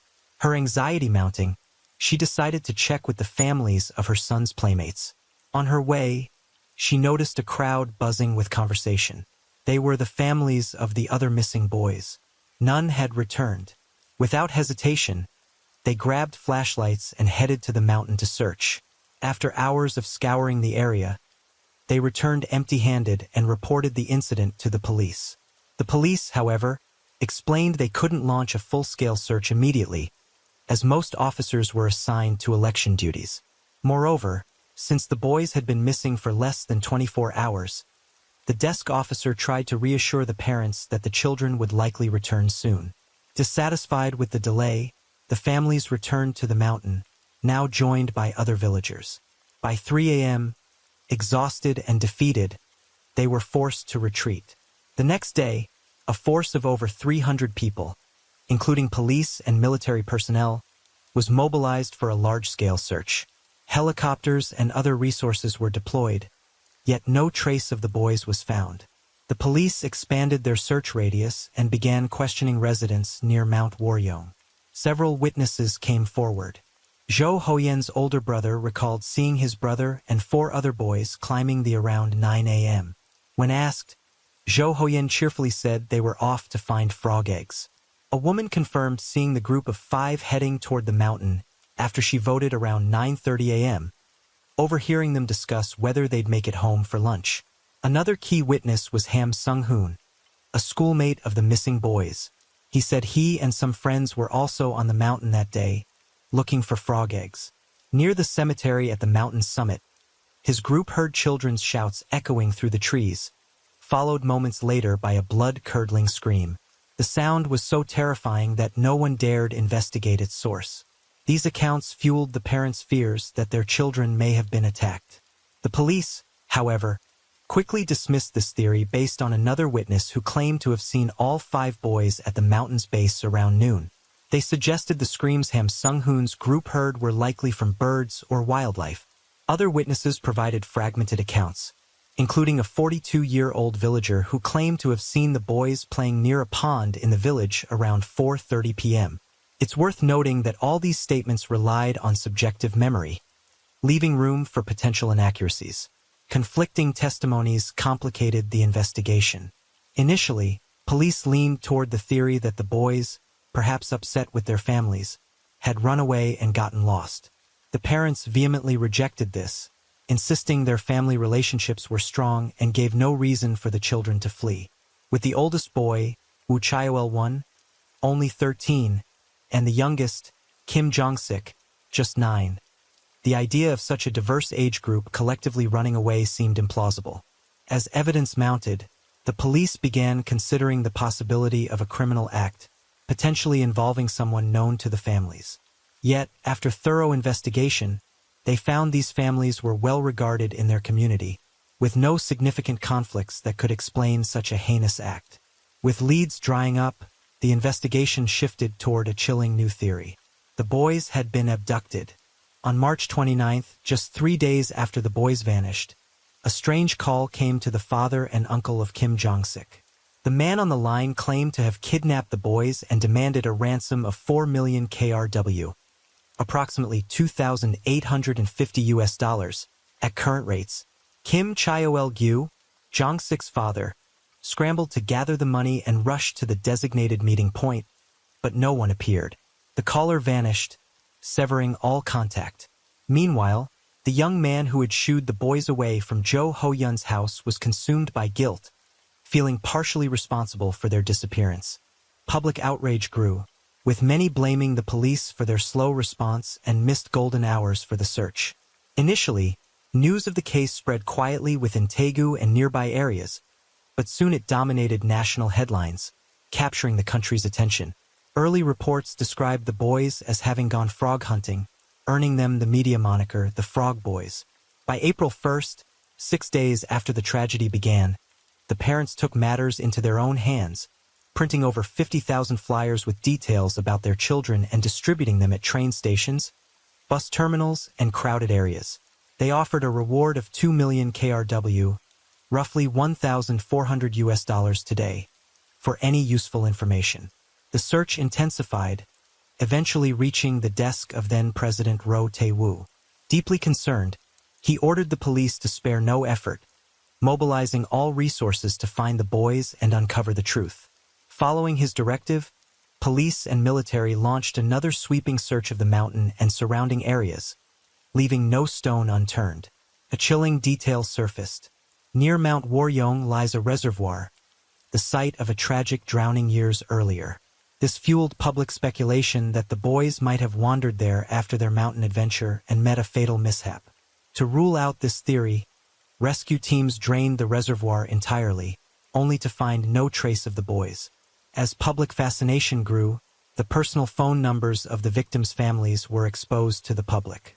Meanwhile, the police covertly installed wiretaps on the families' lines, clinging to the faint hope of capturing critical information from someone with knowledge of the boys' fate.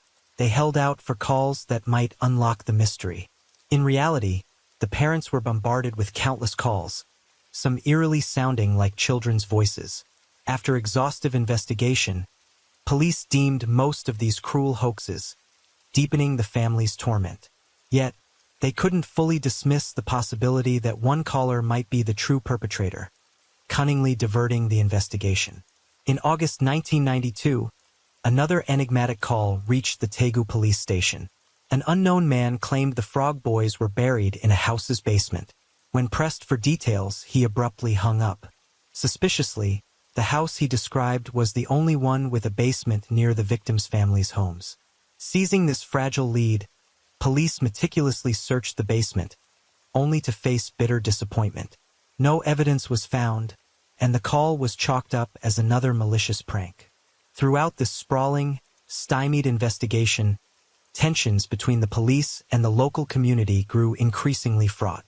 The probe seemed to stall, yielding no results and plunging the boys' parents, along with many locals, into a pit of despair over the absence of leads. Yet, despite relentless false tips and heartless hoaxes, the police nurtured a faint hope that the boys were still alive somewhere. For the parents, the agony of their loss became a powerful force, driving them to search tirelessly, even abandoning their jobs to dedicate every moment to this seemingly futile quest. Pooling their limited funds, they purchased an old van and embarked on a grueling nationwide journey, distributing flyers with their children's images, pleading for any help. Moved by their plight, local businesses offered support, printing the boys' names and faces on everyday items like phone cards, cigarette packs, and product packaging. In a daring move, one company emblazoned the boys' bright smiles on a massive hot air balloon, hoping their images would soar across the skies and touch the hearts of those who might hold answers. By November 1992, after nearly 8 months of relentless effort, the police had fielded over 1,000 calls about the disappearance, but most were sadly false or worthless. During this deadlock, a poignant film, Come Back, Frog Boys, inspired by the tragic case, premiered, sparking renewed public interest across South Korea. Yet, the lack of fresh leads and the stalled investigation fueled bizarre rumors, conjuring unbelievable scenarios about the boys' fate. Some insisted they were kidnapped by North Korean spies. Others whispered a grim theory implicating individuals with Hansen's disease, leprosy. Though these speculations seemed outlandish and baseless, police were compelled to investigate every possibility, no matter how remote. Time drifted silently and the case faded into public memory, lingering as a quiet wound. In January 1996, a shocking claim struck like a thunderbolt. Professor Kim Kwon, a criminal psychologist from the Korea Advanced Institute of Science and Technology, boldly accused Kim Cheol-gyu, father of Kim Jong-sik, of murdering the boys and concealing their bodies in his own yard. Fury surged within the grieving father, Kim Cheol-gyu, at this baseless accusation. He adamantly denied ever harming his cherished son or his friends, even for a moment. But Kim Kwan's status at a prestigious institute lent his words undue weight, exerting immense pressure on the already floundering police. Bowing to the institute's influence, they made the agonizing decision to excavate Kim Cheol-gyu's home to test whether he was truly linked to this horrific crime. Facing this cruel verdict, Kim Cheol-gyu spoke with bitter anguish. "Losing my son is a pain beyond words. For years I've struggled to live with this grief. Yet now I'm accused of taking my own child's life and burying him in the home we shared. It's an outrage beyond comprehension." To test the professor's outrageous hypothesis, the police undertook a heart-wrenching excavation, even demolishing parts of Kim Jong-sik's father's cherished home. A crowd of locals and reporters packed the street, their eyes burning with curiosity, eager to learn if Kim Cheol-gyu was truly a villain. Officers scoured every corner, from the tiny bathroom to the cramped storage shed and the serene backyard. 2 grueling hours after the first shovel struck, the house lay in ruins and a brutal truth stunned all. No evidence tied to the case was found. The fallout was swift. Professor Kim Kwan faced a firestorm of public outrage. His institute not only sacked him but also filed a defamation lawsuit. Undeterred, he clung stubbornly to his flawed stance, even publishing a book to justify his skewed perspective. For Kim Cheol-gyu, the grieving father of Kim Jong-sik, exoneration came too late. The emotional toll had ravaged him. Seeking refuge in alcohol to numb the pain of his son's loss and the sting of false accusations, he succumbed to liver cancer in October 2001. Family members recalled that before the tragedy, Kim Cheol-gyu was a robust, vibrant man who loved sports, but the weight of grief and years of drinking destroyed his health. In September 2002, 11.5 years after the boys vanished, a case that seemed destined to fade into obscurity took a startling turn. On September 26th, Daegu police received a call from a local man in his 60s while foraging for chestnuts on Mount Woryong. Prodding the soil with a stick, he uncovered what looked like old clothing buried shallowly. Curiosity drove him to dig deeper, only to recoil in horror at a human skull. Coincidentally, a day earlier, another person reported finding remains on the mountain. Given the area's history of exhaustive searches and cruel hoaxes, police initially suspected another ruse, but the second, eerily similar report prompted swift action. At the shallow pit, they unearthed 4 skeletal remains stacked unnaturally, pinned beneath a massive stone. About 150 meters away, a 5th set was found. Initial observations matched the descriptions of the 5 missing boys. More chillingly, 3 skulls bore holes of varying sizes. The tattered clothing, detached from the bodies, was knotted together in a bizarre, inexplicable manner. Though time had nearly erased the boys' physical forms, their families recognized the clothes worn on that fateful day. Police proposed a new theory. The boys may have stayed on the mountain late, lost their way in the dark, and failed to find home. The families fiercely rejected this, insisting their children knew Mount Woryong intimately from frequent play. The mountain's modest height and visible village lights below, even at night, made getting lost highly improbable. Near the grim discovery, police found over 10 bullet casings from various weapons. Though it was unclear if they were directly linked, their presence was notable, as a firing range for the 50th Infantry Brigade of South Korea's 2nd Division lay nearby. A new suspicion arose. Could the boys have been victims of stray bullets? This theory was quickly dismissed, as the odds of 5 children being struck simultaneously were near impossible. Moreover, no witnesses reported hearing gunshots that day. Deeper analysis of the remains revealed that the skull injuries didn't match bullet wounds. Another theory emerged. The boys might have collected the casings while playing. Subsequent searches, widely covered by the media, sparked a wave of public criticism, accusing police of hasty, unprofessional conclusions. This stemmed from their initial claim, based on one skeleton, that all 5 boys died of hypothermia. A team of esteemed forensic experts from Seoul National University conducted a thorough study. They found no injuries on the bones of Park Chan-in and Jo Ho-yeon, making their cause of death indeterminable. However, Kim Jong-sik, Kim Yong-gyu, and Woo Cheol-won bore severe skull injuries, including small fractures and deep punctures. Kim Jong-sik also had a broken left forearm.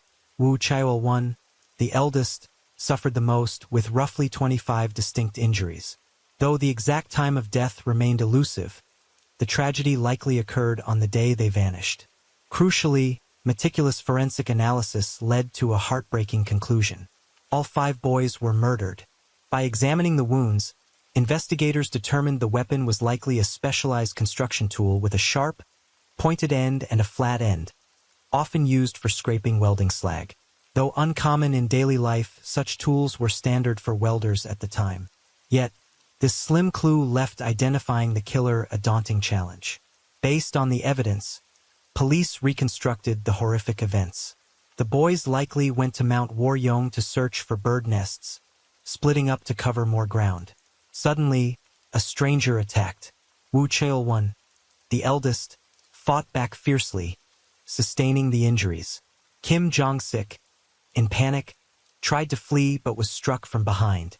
Instinctively raising his left arm to shield himself, he suffered a broken forearm as the assailant pressed on. Kim Yong-gyu also attempted escape but was caught and endured brutal blows to the head. After killing 3 boys, the perpetrator subdued Park Chan-in and Jo Ho-yeon. For reasons unclear, he removed their clothes, tying them into a crude rope and strangling them, explaining the absence of physical injuries on their bones. After the savage act, the killer hastily buried the 5 bodies in a shallow pit, placing a large stone atop, perhaps to mark the site or conceal his deed.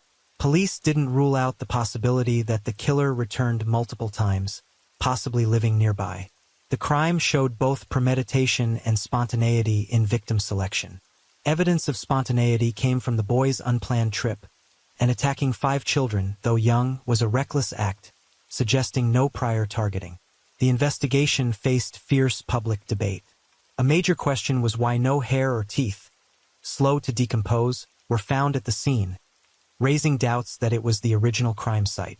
The unusual knotting of the clothes, unlike typical methods, puzzled investigators. Public skepticism grew over why earlier searches missed the remains. Some speculated the bodies were initially buried deeper, surfacing after years of erosion, rain, and landslides. A more plausible theory was that the remains were moved to the mountain after the intense searches ended, exploiting the area's quiet isolation. Speculation about the killer's identity swirled in the shadows. One chilling theory suggested a mentally unstable individual, driven by unpredictable impulses. Another, politically tinged, posited the murders were a sinister plot to sow chaos during a pivotal election. Notably, near the remains, investigators found a small, man-made cave with a narrow entrance, just wide enough for an adult. Inside the damp space were daily items and stored food, some labeled as produced in 2000, suggesting someone had lived there. This raised a disturbing possibility. Someone may have hidden in the cave after the murders, perhaps evading justice. By March 2006, a grim milestone arrived. The 15-year statute of limitations for prosecuting the Frog Boys case expired. Even if the killer were found, they would face no legal consequences. Around this time of helpless resignation, a haunting new rumor emerged, suggesting one of ill-fated boys might have been linked to an odd family living at the base of Mount Waryeong. According to whispers, this family had a child with intellectual disabilities and kept a large, aggressive hunting dog. Normally chained, the dog was reportedly unleashed on the day of the tragedy to facilitate kennel repairs. Tragically, the child couldn't control the animal, which attacked one of the boys. Fearing punishment, the family allegedly killed the entire group to conceal the horrific truth, then secretly relocated, burying their dark secret for years.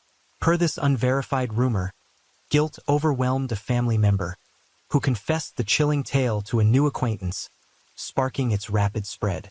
Many believed this was the painful truth behind the case. Yet, The story of the family at the mountain's base remained an unconfirmed rumor, unsupported by any concrete evidence from police. In February 2011, the case haunted South Korea again when Children, a film inspired by the Frog Boys tragedy, hit theaters. By 2015, after years of deadlock, police officially closed the investigation and public debate gradually faded.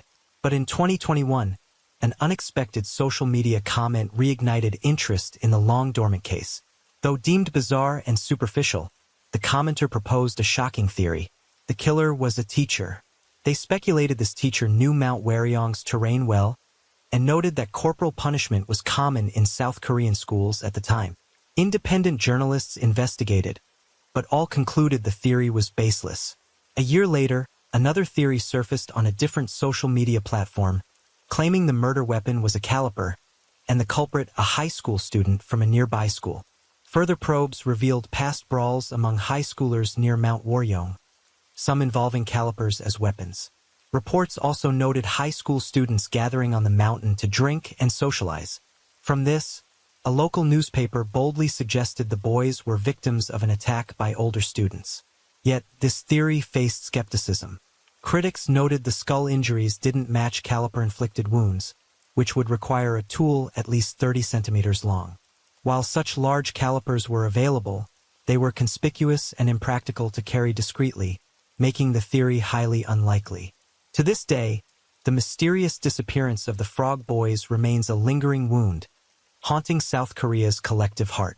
The tragedy exposed glaring flaws in the nation's social security system, sounding an urgent alarm for comprehensive child protection reforms. The case which shook the country sowed decades-long fear. Public trust in the police and legal system eroded significantly. After the horrific event, many parents lived in constant dread, fearing their beloved children might face similar dangers in a society harboring unpredictable threats. The Frog Boys case is a bitter reminder that justice demands not just effort, but rigor, transparency, and an unwavering pursuit of truth.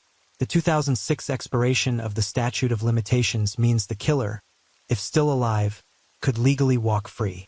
This raises questions about the fairness and efficacy of the law in unresolved, serious cases. The case remains an unhealed scar in the memory of millions.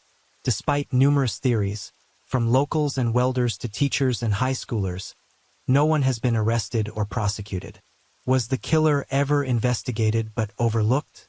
The remains were found mere meters from where the boys vanished, in an area searched extensively.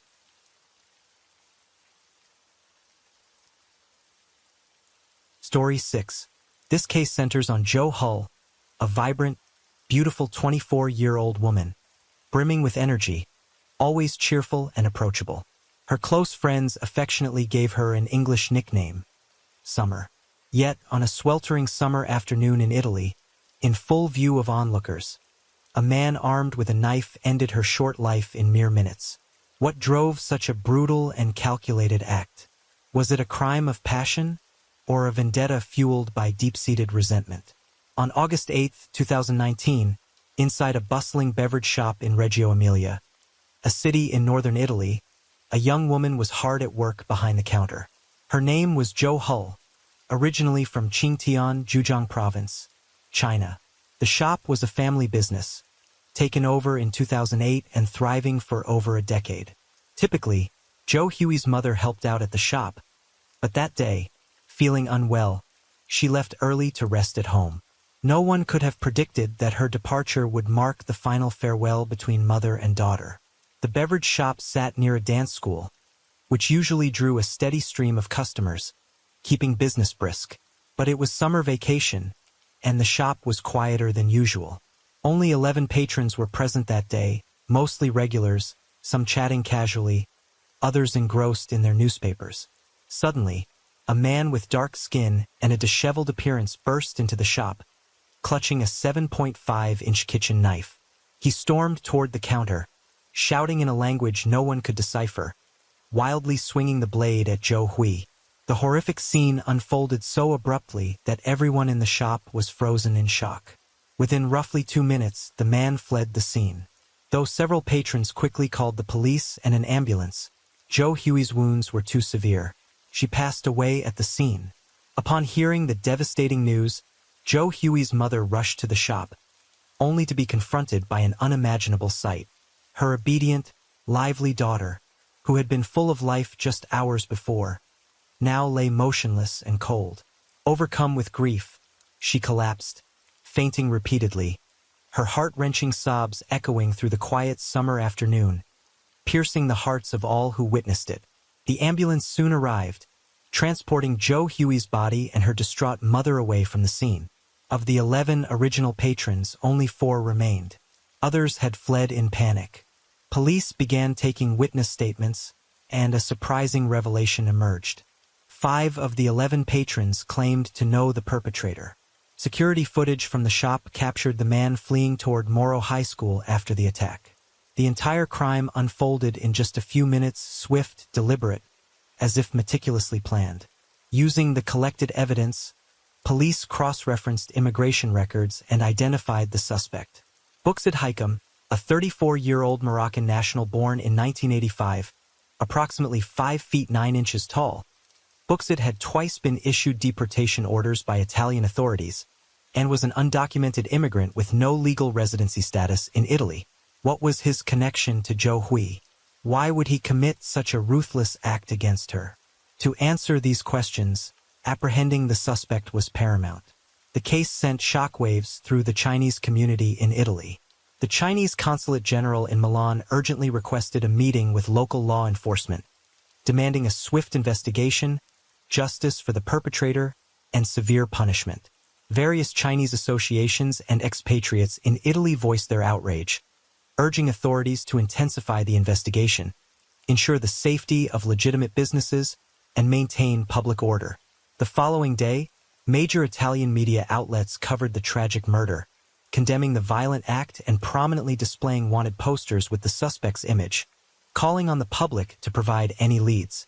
Law enforcement mobilized extensively, with police, canine units, firefighters, and carabinieri scouring the area. Alerts were issued to law enforcement agencies across Europe and even to Moroccan police to prevent the suspect from fleeing the continent. On the afternoon of August 9th, just 24 hours after the crime, a patrol spotted Buxid near a railway track, mere steps away. But he skillfully used obstacles along the tracks to evade capture, vanishing without a trace after crossing the railway. Police and carabinieri sealed off the area, deploying forces along the tracks and temporarily halting train operations. Despite these efforts, Buxid remained at large. On August 11th, residents reported possible sightings of the suspect. The search area's complex terrain, dense with thickets, prompted police to deploy canine units, firefighters, and all available resources for a large-scale, carpet-style search. In a thicket, authorities found a sandal believed to belong to the suspect, likely dropped during his escape. Suspecting Buxid might be armed, police tightened the search radius. Yet, despite moments when capture seemed imminent, he repeatedly slipped through their grasp, leaving the manhunt at a standstill. According to police, Buxid had been involved in illegal drug trafficking in the area. He had no fixed residence, occasionally staying with his brother, but mostly living a nomadic life. Described as highly elusive with strong physical endurance, he could navigate urban areas, forests, canals, fields, abandoned farmhouses, tunnels, and railways, consistently evading authorities. This made the manhunt increasingly challenging.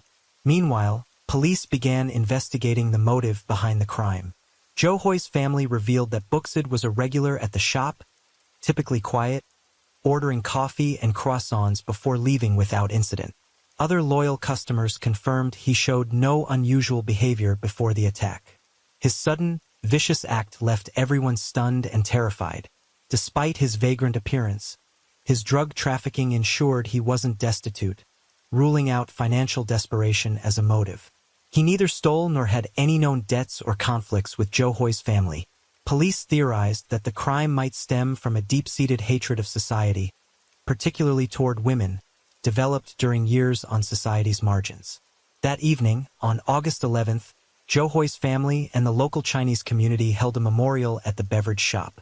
The deputy mayor of Reggio Emilia, responsible for immigration affairs, joined them. Together, they stood silently before the shop, lighting candles and laying flowers, mourning the untimely loss of the young Chinese woman while condemning the brutal act of violence. In a media interview, Zhou Hui's brother sharply criticized the Italian police's effectiveness and the alarming state of public safety in the area. As a family member, he not only witnessed his sister's tragic death, but also felt the lack of protection for the immigrant community. He called for improved police efficiency and stronger security measures. That same day, the family announced Zhou Hui's funeral would take place on August 20th. Authorities knew that failing to apprehend the suspect before the funeral would make facing the family in public scrutiny even harder. Fortunately, just before the funeral, a breakthrough came. Buxid was in custody. Surprisingly, it wasn't due to police efforts, but because he turned himself in. Perhaps driven by hunger, exhaustion, or the realization he was cornered, Buxid walked into the Carabinieri headquarters in central Reggio Emilia at 1:35 a.m. on August 19th. With a calm demeanor, he told the duty officer, "I'm the one you're looking for." Barefoot and still wearing the blood-stained clothes from the day of the crime, he appeared even more haggard than before. Though visibly exhausted, he was fully lucid. After requesting food and water, he began detailing the crime. Buxid admitted to hiding the murder weapon in a forest and led police to the location. The site was in northeastern Reggio Emilia, a labyrinth of canals and underground tunnels stretching to a highway toll booth and railway.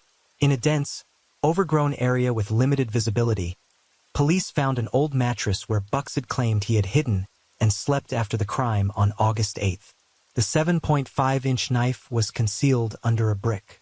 Nearby, they recovered his phone, containing 2 SIM cards registered under false identities, used for his illicit dealings. Remarkably, this area had been a focal point of the police search. On August 9th, just a day after the crime, a resident reported seeing Buxid there. Police had thoroughly searched the area but found no trace of him. Whether due to his cunning or police oversight, the initial search failed. On August 20th, Zhou Hui's funeral proceeded as planned. The ceremony was attended by the deputy mayor of Reggio Emilia, officials from the Italian embassy in China, and nearly 500 members of the Chinese community and local residents, all gathered to bid farewell to the young woman. Zhou Hui's parents, supported by relatives, approached their daughter's portrait, collapsing in grief. Both in their 50s, they were devastated by the unbearable loss of their child. As they were helped to seats to rest, they choked out, "Our daughter, our beloved girl." The heart-wrenching scene moved everyone present to tears. A journalist interviewed locals who spontaneously brought flowers to the funeral. One recalled knowing Zhou Hui well, as her shop was just steps from their workplace. They often stopped by for coffee, remembering her radiant, friendly smile. Beyond their grief, they felt profound sorrow and regret. Such a vibrant, kind young woman, taken so tragically. A Romanian woman, after placing a bouquet and lighting 2 candles before Zhou Hui's casket, whispered as she left, "What a pity, so young." Indeed, at 25, Zhou Hui's life had only just begun. Her parents had left China for Italy years earlier to build a new life. Through hard work and resilience, they established a small manufacturing workshop in Reggio Emilia, laying roots in a foreign land. In 2005, at age 10, Zhou Hui joined them in Italy. Bright and adaptable, she quickly adjusted to her new environment, eventually speaking Italian more fluently than many natives. In 2008, her parents shifted to running the beverage shop.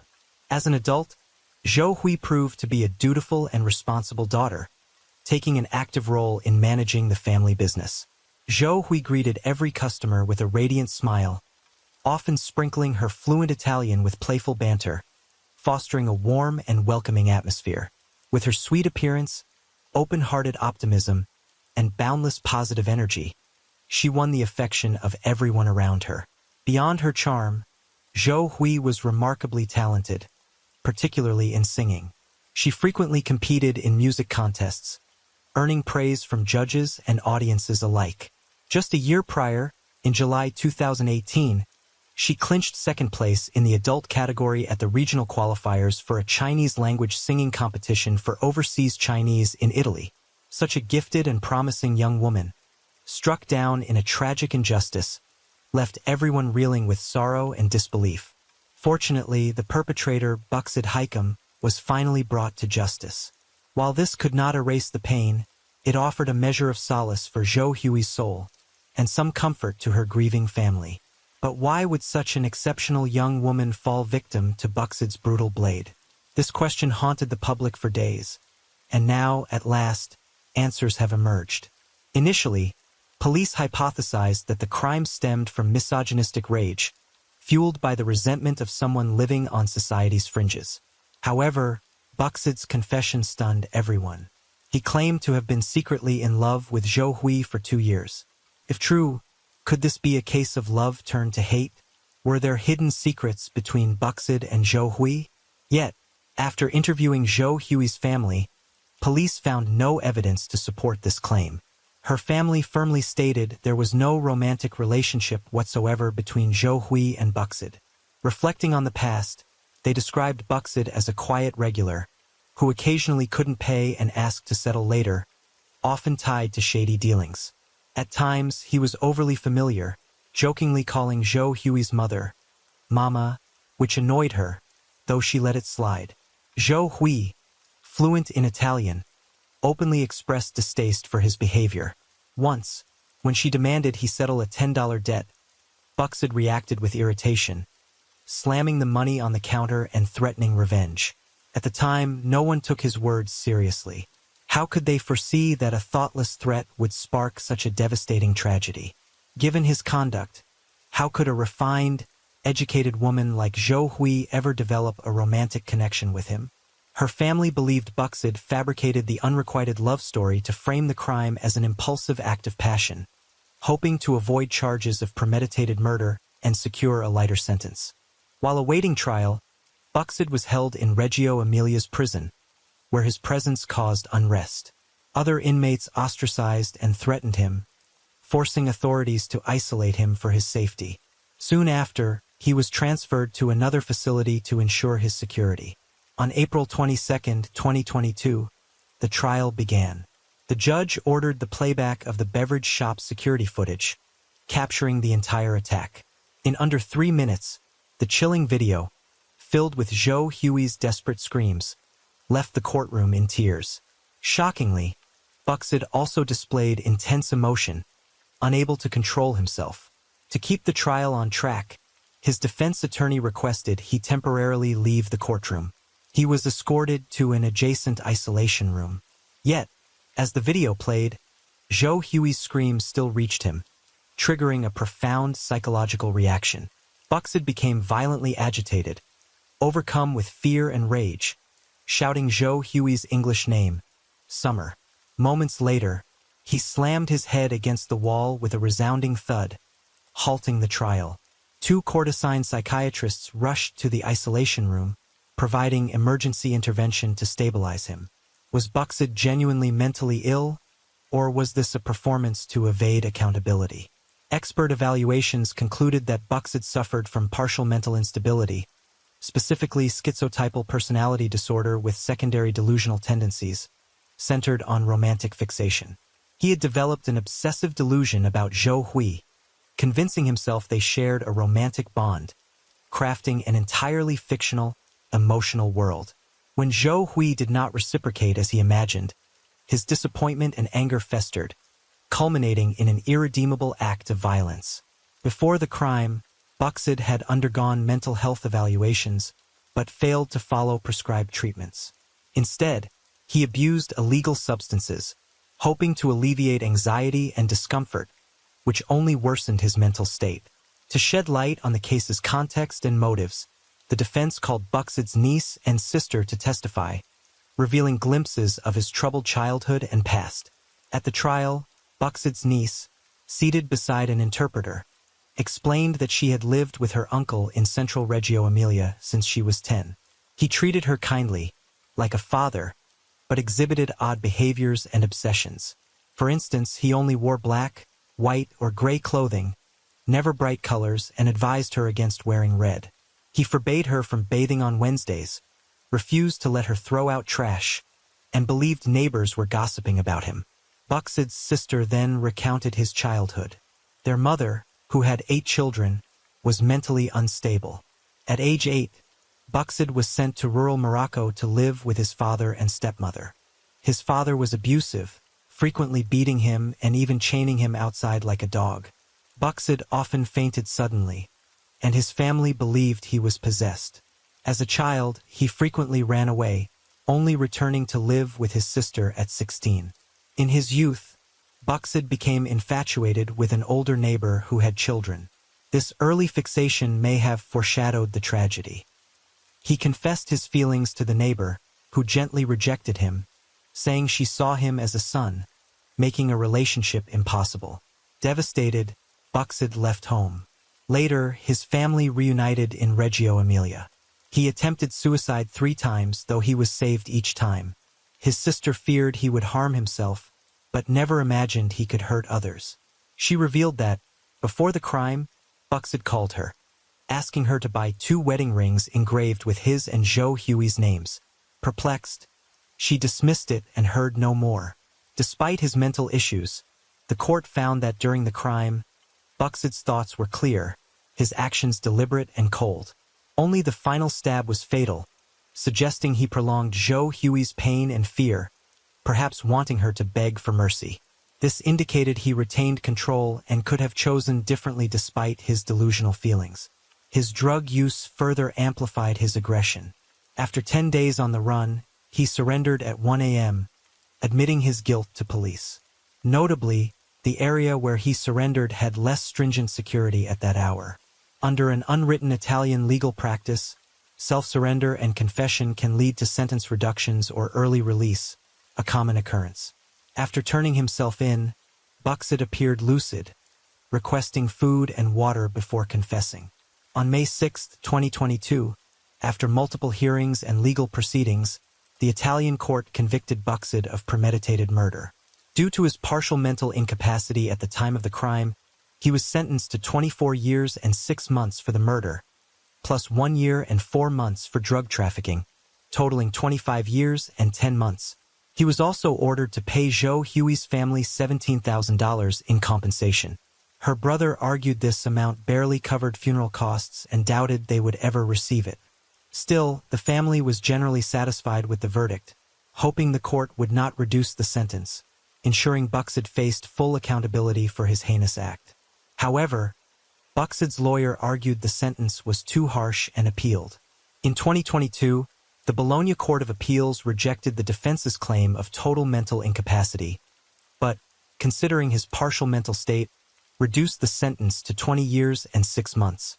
The defense appealed again to Italy's Supreme Court, requesting a suspension of the sentence.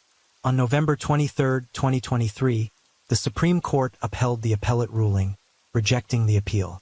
After the case concluded, Joe Huey's family sold the beverage shop and left the area burdened by painful memories. They relocated to Verona, seeking a fresh start and hoping to find peace. As the rain falls and the night deepens, thank you for being here with me at Radio Night Crime. True crime stories remind us of life's mysteries and the need to stay aware, even in the stillness of the night. If you enjoyed tonight's story, don't forget to like, share, and subscribe. Let the sound of the rain lull you to sleep, and until next time, stay safe, stay curious, and let the night keep you company.